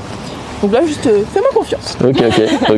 On répond que juste dans le chat, ça demande pourquoi ne pas le faire avec un vrai chien. Parce que ça demande une formation, ça Alors demande. c'est ce qu'on expliquait une tout à alchimie, l'heure. ouais. Voilà, c'est la confiance, c'est une alchimie entre le chien et elle est super importante. C'est comme vous, la confiance avec vos collègues ou autres. Vous avez pas, elle va s'instaurer au fur et à mesure. Le chien, c'est pareil. D'accord. Il a besoin de ça pour travailler. Ok. Mais l'idée ici, c'est de voir quels sont les ordres, la communication entre le chien et son maître et de voir comment le chien Exactement. interagit sur les différents obstacles. Juste pour voir aussi, pour moi, j'imagine la différence Voilà, entre et avoir juste la canne et le chien Surtout pour voir le guider. les bienfaits du chien guide par rapport à une canne. Et ce que les déplacements, tu vas voir que ça va être un déplacement qui va être tout autre. Donc tu vas nous le dire. Ok. Et ben là, t'es censé me dire devant. Devant. T'as de la chance, elle est assez obéissante. Alors, détends ton bras. Voilà. Tout va bien se passer.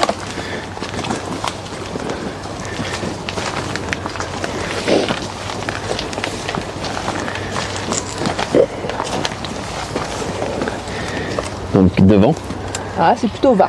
Parce que ok. on a un petit passage étroit, donc je me suis assise. Ok. Donc je vais faire un petit pas, ce qui va te permettre toi de faire un petit pas. Ouais. Tu me redis un va. Va.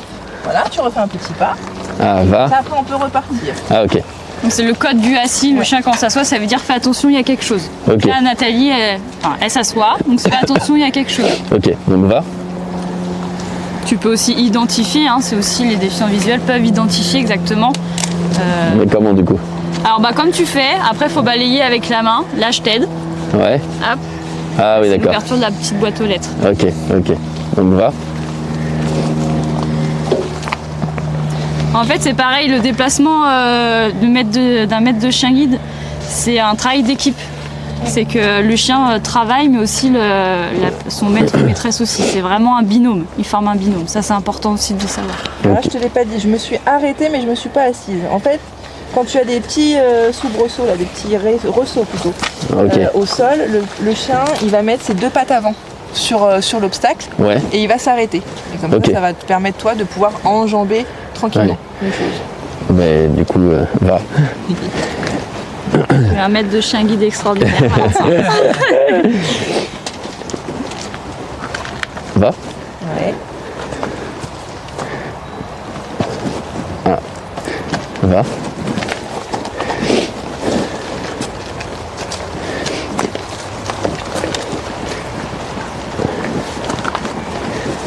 Donc là, pareil, il s'assoit. Ok, donc c'est qu'il y a un souci.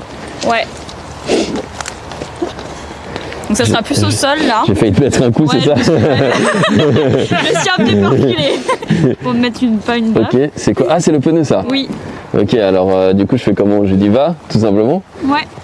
Et moi, je fais doucement. Ouais, ok. C'est de franchir ensemble l'obstacle, mais doucement. Ok.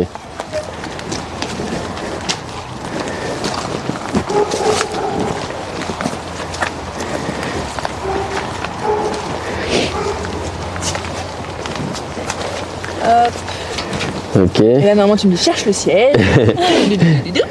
Et là, du coup, il est par Parce que là. là, tu t'es donc. Enfin, le chien s'est assis. Alors là, non, c'est ce que j'expliquais normalement. Alors vas-y, jusqu'au bout. Alors tu peux suivre, c'est ce que le déficient visuel par rapport à ton étrier. Oui. Tu longes. Tu longes l'étrier, Ah oui, ouais. le harnais et jusqu'à la tête et ça permet la précision de l'assise du siège. Parce qu'il met son couteau, du coup, Ouais, il pose son Sur le nez. sur l'assise du siège. Eh ben, c'est beaucoup plus facile, effectivement. Franchement, c'est beaucoup plus facile qu'avec la canne. C'est plus facile, du coup. Bah, d'avoir le harnais, quoi. Mais Que pourquoi la c'est canne. plus facile Bah, parce que je trouve qu'avec la canne, même si je suis pas habitué, tu t'as pas toutes les textures du sol. Et c'est-à-dire qu'il y a des trucs que je sentais pas, genre la plaque en bois là, Ah oui. la planche en bois, je la sentais pas tout à l'heure, alors que là, on m'a bien fait comprendre qu'il y avait quelque chose. Et c'est aussi, je pense que j'ai plus confiance en quelqu'un d'autre, en mon binôme, plutôt qu'avec la canne, parce que du coup j'ai une double vérification, quoi, entre guillemets. Mais ouais, c'est beaucoup plus facile pour moi en tout cas. C'est aussi tout un apprentissage du coup pour les futurs maîtres de chiens guides quand ils viennent à l'école pour la première fois, qu'ils rencontrent les chiens et qu'ils apprennent les automatismes qui vont Oui, parce que en place. eux pour le coup ont beaucoup plus l'habitude avec la canne, donc il faut aussi les rassurer que le chien. Voilà, d'avoir confiance, c'est quelque chose, c'est sûr. Là, bon, du coup, ouais, c'est bien quoi. Les chiens guides, c'est cool. Et c'est vrai que le déplacement d'un chien guide, ça va ramener de la fluidité et il y a un confort Ouais. qui est très important dans le déplacement d'un déficient visuel. Ça, c'est certain. C'est qu'avec la canne, t'as vu, tu vas toucher tous les obstacles sur un trottoir. Ils les touchent et ils vont aller chercher la solution. Et le chien guide, lui, en fait, il va tous les obstacles qu'il va rencontrer, il va les anticiper. Donc s'il y a une poubelle, et ben la canne, toi, tu l'auras touché, mais le chien guide, lui, il sera décalé assez, il va l'anticiper et en fait, tu t'aperçois même pas qu'il y a des obstacles, même limite parfois sur le trottoir. Tu vois, le rideau de chez Mémé et la hauteur, tu les as pas sentis cette fois-ci. Ouais, clairement. Et puis on a fait ce parcours beaucoup plus rapidement. Ouais, c'est ce que j'allais dire. En termes de temps, c'était bien plus rapide, ouais, clairement. C'est ça. Voilà. Moi, quelque chose qui m'avait marqué, c'est pendant une séance d'entraînement, en fait, du coup pendant une semaine de remise, l'idée des chiens qui s'arrêtent face au vide. Et voilà, par exemple, dans une gare sur un quai, voilà, normalement avec un chien guide, dans l'idée avec du travail et un accompagnement, une personne déficiente visuelle peut réussir à aller prendre son train, en fait, entre chez elle et puis l'intérieur de son train, voilà, jusqu'à ce qu'elle arrive à destination. Et le truc, c'est vraiment l'idée de là il y a un quai et en fait le chien fait demi-tour. C'est-à-dire il s'arrête, il se couche et ensuite il fait comprendre à son maître que c'est pas possible de continuer et il se retourne. Je trouve ça fou. Et en fait aussi le chien guide, donc le maître ou la maîtresse retrouve une autonomie dans ses déplacements, mais aussi le chien guide, ça leur donne aussi l'ouverture de se dire ok, j'ai envie de faire plus. Et ça c'est génial aussi pour eux d'avoir un chien guide, c'est se dire oh, mais c'est génial et en fait j'ai envie maintenant d'aller plus souvent au théâtre, j'ai envie d'aller ici alors qu'avant je me le permettais pas avec la canne parce que c'était compliqué. Et maintenant avec mon chien guide je me sens capable et ils retrouvent aussi une confiance en eux et ça c'est super important aussi de se dire ok j'ai envie de faire plus et je vais le faire et je suis capable de le faire avec mon chien guide. C'est combien de temps pour être à l'aise avec en termes de déplacement avec le chien guide? Parce que déjà au bout de cette semaine de formation, la personne se déplace vraiment normalement, librement et de manière plus ou moins confiante quand même. Ouais. Alors ils apprennent des automatismes, etc. C'est sûr que le temps, il fait aussi. Quand on dit la confiance, c'est pareil, la confiance c'est avec le temps. Ils la construisent tous les deux ensemble. Mais c'est sûr que la première année, ils vont peut-être avoir des doutes, ils vont avoir rencontré des difficultés, etc. Mais c'est nous, éducateurs, on est présents avec eux, on les accompagne au maximum. Et donc la confiance et ce travail d'être à l'aise, ça aussi dépend du caractère de la personne et de sa personnalité. Mais ça met plusieurs mois. La première année, c'est toute une construction du binôme. Et quand tu dis que vous les accompagnez, c'est quoi? C'est une visite hebdo? C'est une visite mensuelle? C'est des appels seulement? C'est comment ça? Alors c'est des appels. On s'appelle souvent pour avoir les ressentis des personnes, etc. Mais on se déplace aussi, c'est qu'on va aussi leur demander de venir à l'école pour faire des séances de travail, que ça peut être individuel ou collectif. On demande à plusieurs maîtres de chiens guides, plusieurs équipes de venir et on travaille sur un thème. On se déplace aussi chez eux s'ils en ont besoin. Donc on est vraiment dans cette, quand on vous disait la confiance avec son chien, mais c'est aussi la confiance avec le maître de chien guide qu'on a aussi, parce qu'on a une relation qui est quand même assez étroite. On rentre dans leur vie, hein. Donc c'est pas rien. Donc on met cette confiance qui est mutuelle. Et donc on les accompagne et ils sont libres aussi de nous dire tous les problèmes et là on est là pour eux en tout cas. Nous ce qu'on dit beaucoup quand on parle de l'activité de l'association, c'est que le chien guide c'est un des plus beaux liens en fait entre l'homme et l'animal. C'est vraiment un lien très fort. C'est vraiment une extension pour le coup exactement. De la personne. Du lien entre un humain et son chien qui déjà est super fort et voilà avec son chien guide ça rajoute une dimension encore et voilà la sensibilité des deux êtres. C'est assez fort quoi. C'est vraiment beau. Et moi je rajouterais même qu'il y a le lien le maître et son chien et il y a aussi les autres. C'est-à-dire que le chien guide ça va te permettre de donner beaucoup d'autonomie en termes de déplacement, de faire des activités etc. pour les personnes, mais ça va aussi t'ouvrir socialement. C'est-à-dire que les personnes, toi, moi, lambda, on va plus facilement aller vers une personne avec son chien parce que voilà, on a peut-être envie d'aller voir le chien, etc. Et du coup, ces personnes se sentent aussi moins seules. Elles sont beaucoup plus ouvertes vers les autres.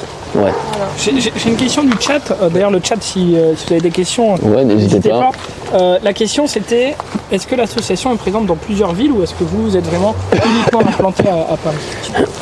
Alors nous, on a 2 sites en fait. On est ici à Paris et à Buc, dans le 78 à côté de Versailles. Donc on a notre antenne, mais après, et on remet des chiens guides en Ile-de-France. D'accord. Ok, c'est Ile-de-France uniquement. Nous, c'est notre secteur, c'est l'Île-de-France principalement. Ça peut nous arriver exceptionnellement d'en remettre un peu ailleurs, mais c'est principalement l'Île-de-France. Et il faut savoir quand même qu'il y a un petit peu plus d'une quinzaine d'écoles de chiens guides en France qui sont fédérées. Ah, seulement? Ouais. Okay. 15 un petit peu plus, j'ai pas le nombre exact, 15 et 20. Ah, mais c'est l'échelle quoi. Ah oui, moi je pensais que c'était beaucoup. Mais du coup, on en a une à Lille, une à Lyon, enfin voilà. Donc, et eux, pareil, ils ont leur territoire pour remettre les chiens guides gratuitement. Okay. Une territorialité, la région en fait, plusieurs départements où les personnes peuvent faire une demande si elles sont domiciliées dans cette région. Et voilà, et du coup, on essaie quand même de serrer les coudes autour de la fédération qui est l'organisme en fait qui nous soutient sur pas mal de points. Et notamment tout à l'heure on parlait de est-ce qu'un chien guide quand une personne déficiente visuelle va au cinéma avec son chien guide, est-ce que c'est toujours accepté? C'est logiquement oui, pas toujours, mais la fédération aide beaucoup à ça. Elle veille. C'est ça. Voilà. C'est la loi, on est d'accord. Hein. J'ai 2 questions dans le chat. Est-ce qu'il est possible de... vraiment c'est une question de néophyte, vraiment. Est-ce que c'est possible de faire un footing avec son chien guide? Ouais. On a beaucoup de maîtres de chiens guides qui courent avec leur chien. Ah ouais. Donc c'est un harnais qui est un peu spécifique. L'étrier va être beaucoup plus long parce que du coup il y aura cette enjambée qui est beaucoup plus longue. Mais on a énormément de personnes qui courent, ou soit avec un guide aussi au bras, et puis soit en canicross ils sont attachés, ou en libre aussi, mais il y en a beaucoup qui le font. C'est une genre de ceinture en fait du coup avec... Ah je crois que j'ai déjà vu, T'as déjà avec un cordon finalement. Ça, ouais, ok. Ouais. Est-ce que c'est... comment dire, on a dit tout à l'heure, quand on voit une personne déficiente visuelle, faut éviter de la toucher, faut me demander et essayer de demander si on peut l'aider. Est-ce que on peut demander à caresser un chien guide? Est-ce que vaut mieux éviter? C'est quoi par rapport à ça? C'est une très bonne question. C'est effectivement on va toujours demander. Jamais arriver vers le chien ou jamais essayer de capter son attention parce qu'il est en pleine concentration. Et effectivement, si vous voyez un chien au harnais, il est au travail, donc on ne le touche pas. On ne le touche pas, on ne le caresse pas parce que ça peut mettre en insécurité la personne. On a déjà eu des personnes déficientes visuelles tomber dans des escalators, etc. parce que des personnes voulaient caresser le chien, etc. Donc c'est très très important de laisser le binôme en plein déplacement. Voilà. Voilà. Après, dans le cadre peut-être d'une conversation, imaginons au parc ou ce genre de choses, là, ça ou peut dans le être un peu bus, différent. on peut demander. La demande qui va avec, c'est ça, exactement. Si un accident arrive avec le chien, parce que j'imagine quand même que ça peut arriver, le chien est entraîné à faire quelque chose, c'est-à-dire à rester assis à côté, à aboyer pour appeler à l'aide, je sais pas, à faire quelque chose comme ça. Alors nous, non. En tant que chien guide, on leur apprend pas ça. D'accord. Ça va être vraiment une autre spécificité. Ok. Je pense plutôt un handi-chien Ok. pour les crises d'épilepsie ou autre. Là, ils sont vraiment entraînés pour aller rechercher, pour intervenir et aller chercher de l'aide. Nous, le chien guide, c'est vraiment dans le déplacement. Ok. Après, bien sûr que le chien, il a des comportements naturels. Bien sûr. Donc ça, on peut jamais le prévoir. Ah bah, mais c'est il peut imparfait, aussi, comme tout le monde, ouais. Ça peut arriver que oui, le chien peut peut-être aboyer, mais ça sans certitude, ça dépend aussi du comportement du chien. Ok. Et j'avais une autre question, du coup là on parlait vraiment beaucoup du déplacement, mais tout à l'heure j'avais demandé à Pierre, il y a aussi une aide qui est apportée et apportable à la maison du coup pour les personnes visuelles, les personnes à déficience visuelle. C'est-à-dire, je ne sais pas si la personne a besoin de retrouver ses clés ou quelque chose comme ça. C'est possible, c'est appris aux chiens aussi ou c'est dépendant de la personne? Oui, on leur a appris, donc au même titre qu'on va chercher la balle et ramène, on leur apprend aussi à aller chercher des ustensiles de la vie courante, on va dire, la recherche utilitaire. Donc s'il fait tomber ses clés ou son portefeuille, on leur a appris aussi à aller chercher et le donner dans la main. Ah, ça c'est vraiment bien. C'est capable aussi. Mais bien sûr qu'après, si la personne a des besoins dans sa vie, on y répond aussi. Donc s'il a vraiment besoin de quelque chose de spécifique, dans le cadre du chien guide, on peut aussi y répondre. On est là aussi pour répondre à leurs besoins, bien sûr. Alors j'espère que vous n'avez pas déjà répondu à la question, parce que c'est vrai que je suis un peu concentré sur le chat, sur la caméra. On a dit tout à l'heure que les chiens avaient des retraites. Enfin, voilà, au bout d'un moment, donc ils ont le droit aussi au repos et à tout ça. Qu'est-ce qui se passe justement quand une personne perd son chien parce qu'il part en retraite, il est tout de suite remplacé? Est-ce qu'il repart dans une file d'attente? Comment ça se passe? Il y a tout un processus du coup, ça veut dire que entre 8 et 11 ans en général, voilà, il y a des bilans de plus en plus réguliers sur les capacités du chien à guider, à faire en sorte que la personne déficiente visuelle soit en sécurité. Et une fois du coup qu'on décide que le chien va partir en retraite d'ici quelques mois, quelques années, en fait tout de suite voilà, il y a un peu cette démarche de refaire le dossier et puis mettre à jour le dossier en tout cas pour voir si les capacités de la personne déficiente visuelle sont les mêmes, des bilans ophtalmologiques, plein de choses comme ça un petit peu plus techniques et voilà. Et après il y a le remplacement qui peut se faire, ça prend un peu de temps, ça arrive qu'il y ait un petit peu de battement entre deux chiens guides pour une personne déficiente visuelle bien sûr, mais voilà, dans l'idée on essaie de faire au mieux quoi. Voilà, on essaie de faire au mieux. C'est quelques mois, pas plus, effectivement. Voilà, parce que c'est très important. Les personnes dont les chiens ont été mis à la retraite, ils sont considérés comme prioritaires. Donc au bout de 3-4 mois, on essaie d'avoir un nouveau chien. Mais tout ça, c'est pris en amont, effectivement, pour pouvoir répondre aussi à la demande du renouvellement. Alors, il y avait une autre question du chat. Comme d'habitude, si on ne peut pas ou si pour des raisons, voilà, c'est pas intéressant de le faire. On a vu Junpei faire le parcours tout à l'heure avec la canne, avec donc avec un chien qui a été simulé. Est-ce que par hasard c'est possible que vous fassiez le parcours avec un chien? Oui. On puisse voir le comportement du chien. Si on c'est quelque chose qui est envisageable. On a le temps, il est 16h donc. Alors du coup en fait on peut finir là-dessus avec Aurore et Nathalie, et ensuite du coup il y a Raphaël qui nous a rejoint à l'accueil, qui est lui-même maître de chien guide et qui va venir en fait expliquer comment ça se passe au quotidien. Trop bien. Super. Et bah allez, on va faire le petit tour du coup avec Bah ouais, là c'est vraiment Juan. avec Juan du coup. On va peut-être chercher le chien avec. C'est vraiment les exercices un peu au quotidien pour toi et Aurore avec les chiens ou... Les pistes d'obstacles, on en fait aussi souvent effectivement ici sur le chenil, mais après comme je vous disais, c'est vraiment quelque chose d'artificiel. En fait notre piste elle fait tout ça, jusqu'à là-bas, là, tout ça fait un grand...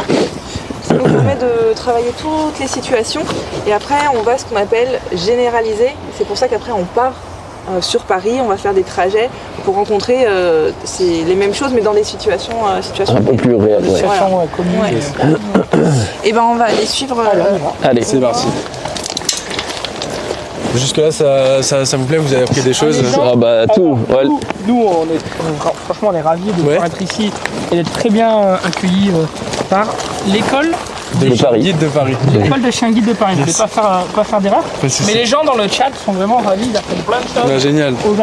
Ouais, je viens de les remercier de leur bienveillance et tout parce que on a beaucoup de retours qui nous disent que c'est des choses que nous en tant que voyants, on n'a pas l'habitude de connaître en fait, tout simplement parce que on n'est pas touché directement et que ça rend le truc hyper intéressant. Et moi là, en mettant le bandeau, je me rends compte de ce que c'est au quotidien pour un non-voyant. Et c'est ça, c'est souvent on dit que voilà, le handicap, tant qu'on n'est pas touché ou qu'on ne connaît pas quelqu'un dans son entourage proche qui est touché, c'est vite méconnu. Et au final, voilà, c'est des personnes qui souvent ont le désir de vivre normalement ou en tout cas le plus proche du normal possible. Et le chien guide, ça contribue beaucoup à ça et c'est pour ça qu'on s'implique dans la cause en fait, tout simplement quoi. Mais voilà, c'est top de vous faire découvrir aussi et de voir votre regard par rapport à tout ça. Voilà. Je te laisse le micro. Allez. Okay. Vous allez me suivre. On va partir un peu dans... Je viens de voir que Zoulou a fait une erreur monumentale alors qu'on venait d'en parler. C'est que le chien a le harnais, donc il était au travail et tu allais le caresser. Mais je l'ai caressé, j'ai fait oh là là, bien vu.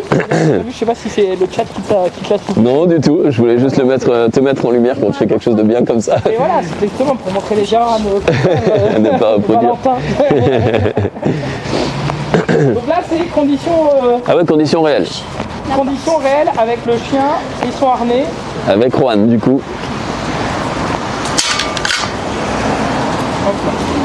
Alors je sais pas du tout comment on s'organise qui commande. Je crois que c'est Aurore qui a le micro. J'ai pris le micro. Ouais, ça me va, si ça te convient. Ouais, c'est bon. Allez devant. Donc là ça va être vraiment les conditions réelles et dans leur vraie vie plus tard. Hein. Juan à droite. Donc pareil, il avait un chien... Il y a des ordres vocales du coup. Vocaux. Oui, pour... vocaux. Merci. Oui, un petit trajet. Alors, si vous voulez, je peux me mettre au bandeau. Non, mais ce sera pareil de toute façon. Enfin, ce que je veux dire, c'est... Non, comme ça on peut le voir vraiment au travail. Okay, c'est tout à fait...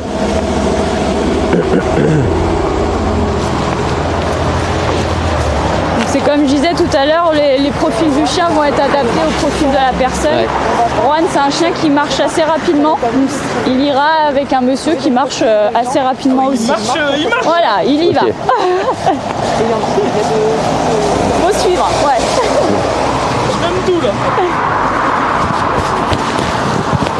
Ah ouais, d'où l'importance de profiler vraiment parce que... Oui. Je pense qu'il faut parler en même temps. Ouais, il galope. Vraiment, je suis impressionné. Je pense vraiment que... Alors on a d'autres chiens qui ont des allures beaucoup plus différentes, beaucoup plus lentes. D'accord. Mais lui, il a un bon petit rythme. Juan devant les lignes. Tu cherches? Allez, devant les lignes. Donc pareil dans les apprentissages. Là, il s'est arrêté. Il s'est arrêté. Juan les lignes. Et il s'assoit. Donc voilà, le code c'est fais attention, il y a quelque chose. Et en fait pour les... Et toi tu le sens aussi avec les... Ouais, le déficient visuel le sentira avec la bande podotactile au pied, devant Juan. Et pareil, le chien il attend mon ordre pour pouvoir redémarrer. Juan devant. Mais du coup, question parce que... Oui. Comment les personnes déficientes visuelles se dirigent en ville? C'est avec des GPS sonores? Alors il y en a qui peuvent avoir des GPS, oui. D'accord. Et c'est pareil, ils connaissent aussi leur trajet parce qu'ils les ont appris au préalable avec l'instructeur en locomotion. Ce que je disais la dernière fois. Donc ils connaissent leur trajet. Ok. Alors là, Juan, il me propose 2 caniveaux, il s'assoit. Il s'assoit pour ça, pareil, c'est un obstacle. Juan des besoins et il va faire des besoins. D'accord. Donc les chiens guides font les besoins au caniveau. D'accord. Pas sur le trottoir, on leur a appris toujours au caniveau parce qu'on est dans la vie parisienne. D'accord. Donc là, il s'est assis parce que lui, il avait envie. C'est ça? Là, il s'est assis pour me montrer l'obstacle. D'accord. Ce relief. Là, s'il y allait tout seul, là, je tombe. Donc là, il marque un obstacle qui est le rebord du trottoir.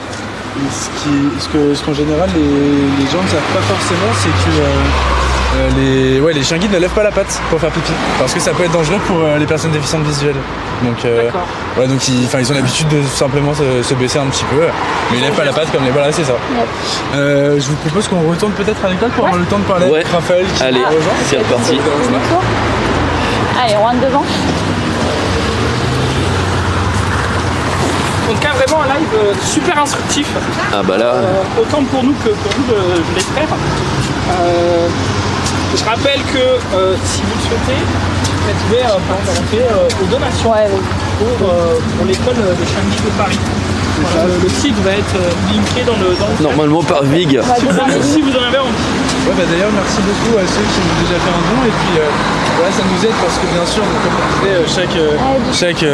disait, chaque chien guide a un coût et voilà un coût assez important quand même, donc ça nous aide beaucoup. Sachez aussi d'ailleurs si vous voulez que vous pouvez venir visiter l'école le 25 septembre. En fait, c'est le 3e dimanche du mois de septembre. Et dans l'idée, en fait, c'est si vous avez envie de découvrir plus globalement les chiens guides et comment ça se passe pour les bénévoles, etc. N'hésitez pas. C'est le 3e week-end de septembre. Donc, c'est pareil. Comment ? En fait, tous les ans, c'est ça, c'est un peu. Tous les ans, c'est la JPO, Journée Portes Ouvertes. D'accord. C'est plutôt sympa. Donc notre but, c'est vraiment comme je disais tout à l'heure, élever, éduquer, remettre gratuitement les chiens guides aux personnes déficientes visuelles. La JPO, on est d'accord, l'idée c'est de sensibiliser les gens au final Exactement. À pourquoi c'est important et pourquoi c'est un réel besoin pour les personnes visuelles. Alors c'est un besoin déjà par rapport à la partie connaissance, en fait, ça veut dire quelqu'un dans la rue qui croise un chien guide. Ah là on a un petit exercice intéressant. Donc je finis juste après. Donc là pareil, c'est une mi-hauteur. On lui a appris à pas la franchir. Donc lui pourrait y aller en dessous, mais on lui a appris à la contourner. Ça fait partie des obstacles qu'il est capable de gérer. Il m'a trouvé la solution la plus adaptée. Donc il est parti sur la droite. Donc, on est d'accord que là, donc toi t'as pas de bandeau, tu vois. Oui. Je veux dire, t'es pas déficiente visuelle. Devant. Dès qu'il a le harnais, il fonctionne pareil.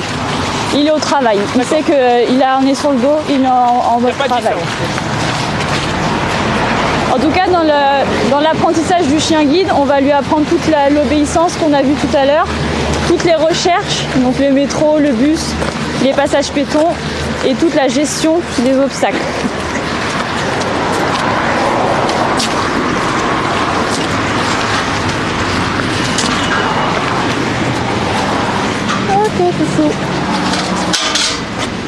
Donc pareil, là il s'est assis devant la porte et il attend mon ordre pour pouvoir redémarrer. Devant la porte. Ouais. Devant la porte, chouchou. On va peut-être s'arrêter ici de notre côté. Ouais. On va récupérer le micro. Ouais. Merci beaucoup. Merci beaucoup, Aurore. Et de rien. Également à Nathalie, merci beaucoup. Et merci à vous. Merci à vous tous de nous avoir suivis. C'était cet intérêt pour les chiens guides en tout cas. C'était génial, très instructif.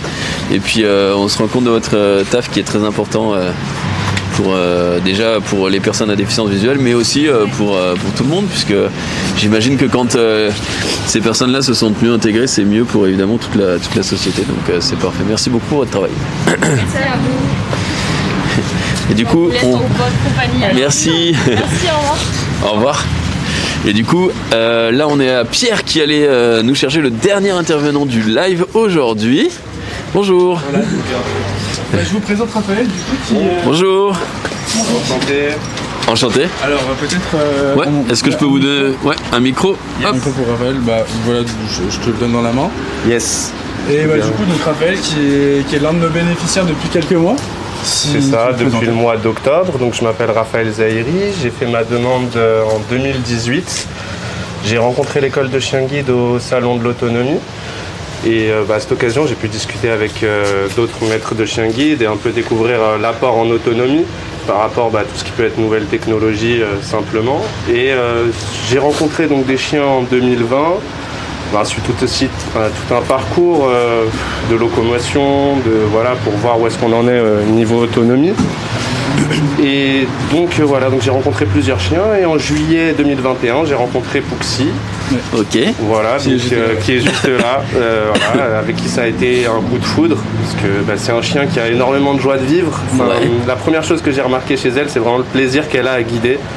C'est-à-dire que c'est vraiment une relation donnant-donnant et elle donne vraiment beaucoup au quotidien. Voilà, quoi. Et donc suite à ça, on a eu une semaine de remise à l'école puis à domicile. Où on a appris un peu, on nous apprend toutes les techniques pour réussir à avoir un bon équilibre avec le chien et à former un bon binôme, quoi. Ok. Donc du coup ça fait plus d'1 an maintenant, ça fait 1 an et demi. Non, c'est 2021. Ah 2021, oui, 2021. 6 mois. Ok. On me l'a remis au mois d'octobre et faut savoir qu'un binôme ça met 6 mois à se former à peu près sur le terrain. Ouais. C'est-à-dire le temps vraiment qu'elle s'adapte à mon quotidien, ma personnalité, que moi aussi je connaisse toutes les petites subtilités de sa personnalité. Par exemple, j'ai découvert que la mienne était très négociatrice, très syndicaliste. C'est-à-dire, il faut aussi l'écouter, ses envies, ses besoins. Elle, à telle heure, elle a peut-être envie d'aller faire une balade, alors faut essayer de la motiver, quoi.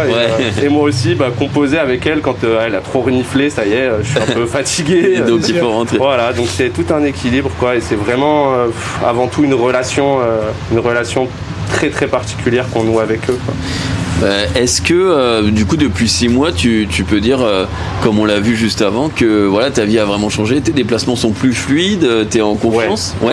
C'est-à-dire des fois je reprends la canne pour des petits trajets et vraiment je me rends compte de l'importance qu'elle a dans mon quotidien. C'est-à-dire que le quotidien d'une personne non-voyante est très brutal. Entre les personnes qui font pas toujours attention, qui sont dans leur téléphone, qui sont dans une vie assez rapide comme on a à Paris. Ouais. Et de l'autre côté, les poteaux, les obstacles, la canne, c'est un contact permanent avec le monde extérieur, c'est une confrontation permanente. Et le chien, c'est vrai que on est dans un coton quand on se déplace avec un chien, on est sur un petit nuage, quoi. C'est sûr, On retrouve une autonomie, une liberté. Je peux me laisser 2 secondes aller à mes pensées, je vais pas me prendre un poteau dans la face pour autant, et même si je dois rester très alerte à ce qu'elle me dit, par ses gestes, par son attitude, c'est vrai que ça donne vraiment une aisance et un confort, je pense qu'on peut retrouver avec aucun autre moyen de locomotion, quoi. Du coup, tu fais plus de trajets aujourd'hui qu'avant octobre ou... Alors moi j'étais déjà très actif, je bougeais beaucoup pour mes études, mes activités à côté. Et c'est vrai que ça va me faciliter la vie, par exemple, sur des trajets inconnus. Et Pouxy, justement, elle a ce côté-là, c'est-à-dire qu'elle n'aime pas la routine. Okay. Ouais. Si je passe un week-end à la maison, au bout de 2-3 fois, on a fait le même trajet pour aller faire des petites courses, ça y est, elle est blasée. Ah ouais? Ouais. Il faut qu'elle ait de la découverte. Elle a besoin de beaucoup de découverte. Quand on va dans des endroits inconnus, elle est à fond. Et moi, j'aime beaucoup ne pas me mettre de limites. Et donc, c'est vrai qu'avec elle, je peux prendre mon GPS un trajet inconnu que j'allais mettre en 30-45 minutes, avec elle je le fais en 20 minutes, quoi. Ah ouais, c'est-à-dire vous voyez les petites rues sur le côté quand les rues ne sont pas totalement droites, c'est-à-dire il y a plein d'aspérités, on vous dit d'aller tout droit sur 200 mètres mais en réalité la rue elle prend des petits virages, elle se découpe et elle va lisser toutes ces aspérités. Moi j'ai juste à suivre mon GPS qui dit tout droit à gauche et elle écoute mes indications et elle lisse toutes ces aspérités, toutes ces difficultés, quoi. J'avais une question que je me posais quand le chien il n'est plus au travail et que tu vas commencer à jouer avec elle, etc. Toi, vu que tu as une moins bonne perception de l'espace, quand il s'agit de lancer des objets pour qu'elle te le ramène, etc., comment ça se passe? Parce que tu peux pas le faire en pleine rue, évidemment, donc tu sais à peu près où sont les zones où tu es libre de faire ça? Déjà, avec l'école de chien guide de Vincennes, donc organise des détentes collectives. C'est-à-dire que toutes les semaines, il y en a quasiment tous les jours et puis on s'inscrit un jour dans la semaine. On est des groupes de 5 ou 6 mètres de chiens guides avec des bénévoles et on les emmène là juste à côté dans le bois de Vincennes pendant 2 heures, courir, lâcher en meute entre guillemets. Et on s'arrête à un endroit où il y a un petit lac, on leur lance la balle, ils vont se jeter dans l'eau, ça dure très longtemps, c'est hiver comme été. Ils se régalent, quoi. Ils se régalent. Et puis après à la maison, obligé de jouer avec elle à la balle. On utilise aussi pas mal la corde parce que c'est très pratique justement pour nous, on est toujours en contact physique avec elle. C'est-à-dire elle tire, je tire, ça peut durer des heures, quoi. le Tug War. C'est important aussi de jouer avec eux, de profiter. C'est ça. Et puis eux, ils nous le font clairement sentir. Hein. Si j'ai oublié la session jeu du jour, le lendemain, au moment de partir, elle tire un peu la gueule. C'est sûr, en plus, moi, je l'ai rencontré un tout petit peu avant qu'elle se soit remise. Et c'est vraiment une crème, quoi. Elle est adorable. Moi, vraiment, quand je l'ai rencontrée, c'était vraiment comme deux êtres humains. C'est-à-dire nos personnalités collaient. Elle avait ce côté très affectueuse, très câline, et en même temps ce côté hyper joueuse, un peu brutal, un peu buffle sur les bords. Et c'est vrai que ça c'est très important aussi dans la relation entre un chien et son maître dans le cadre du guidage. C'est vraiment que les personnalités collent, et ça c'est un truc que j'ai découvert, c'est vraiment que les chiens ont des personnalités avec un panel tout aussi large que le nôtre. Ok. C'est sûr. Alors je vais poser la question au chat si jamais justement vous avez des questions, c'est maintenant et on va pouvoir te les poser. Alors je m'excuse, je suis très mauvais avec les prénoms, j'ai pas retenu ton prénom. Raphaël, merci. Donc si vous avez une question pour Raphaël, n'hésitez pas, mon téléphone est en train de se reconnecter au chat et je pourrais vous les poser. Et je sais pas si Zoul, vu que t'étais concentré sur le cadrage, est-ce que tu avais une petite question? Là j'en ai pas en tête. Dans l'idée, sur le global, bien sûr. Qui commence à connaître l'école. C'est ce que j'allais dire par rapport à tes débuts quand on t'a remis le chien. Déjà, toi, est-ce que tu étais une personne qui avait déjà eu des contacts avec un chien auparavant? Justement. Alors, en 2015... avec ma compagne, on a pris un petit chien, un mini Jack Russell. Alors moi au début j'étais là, un chien, t'es sûr? Moi je veux plutôt un chat, on sort pas, la litière, c'est pratique. C'est plus et bon finalement, j'ai perdu la lutte. Donc comment je l'ai perdu? On m'amène voir la portée et on me met le petit chiot dans la main, qui fait la taille d'un souriceau. Ah bah oui. Là forcément c'est perdu. Donc on va la récupérer 2 mois après, et puis je prends l'habitude de la sortir, de la nourrir, de m'en occuper, de jouer avec elle. Et c'est vrai que quand j'étais en 2018 au Salon de l'Autonomie et que j'ai rencontré l'école des chiens guides, je me suis dit ça va être vraiment un bonheur, quoi. Ça peut être que ça, parce que déjà puis j'ai remarqué aussi, c'est là où je voulais en venir, mon petit chien, j'ai eu des drôles d'expériences avec elle. Déjà elle est toute petite, mais déjà d'instinct elle essayait de me guider, c'est-à-dire que un petit poteau, c'est pas vraiment une volonté de guider, elle comprend pas les lignes ou quoi, mais un petit poteau, elle va essayer de l'éviter, elle va tirer sur le côté. C'est-à-dire qu'il y a un côté d'instinct chez eux. C'est-à-dire qu'ils comprennent très bien la notion d'handicap. C'est-à-dire que mon petit chien comprenait très bien au bout de quelques semaines qu'il devait s'enlever du passage. Du coup, vraiment, j'ai pris conscience de ce lien entre humain et chien. Et c'est vrai que j'étais beaucoup plus disposé à avoir un chien guide, alors qu'avant j'en avais peut-être une autre idée, une idée où c'était peut-être plus la relation humain-outil, et en fait non, on est totalement à l'opposé. Carrément. C'est le préjugé que les gens peuvent avoir de l'extérieur. Ils exploitent leur chien. Non, c'est de toute façon, c'est un préjugé. Déjà entre ton témoignage où on voit très bien que ce n'est pas juste un outil de travail et que c'est un membre à part entière de ta famille, et ce que nous disait l'école, on voit que c'est une relation fusionnelle que vous avez avec l'animal, c'est génial. C'est assez marginal comme opinion, c'est souvent des personnes qui défendent très fortement la cause animale et qui, c'est de la méconnaissance. Après, en soi, moi aujourd'hui, j'ai entendu rarement quand même ce genre de discours. Après, je sais pas toi.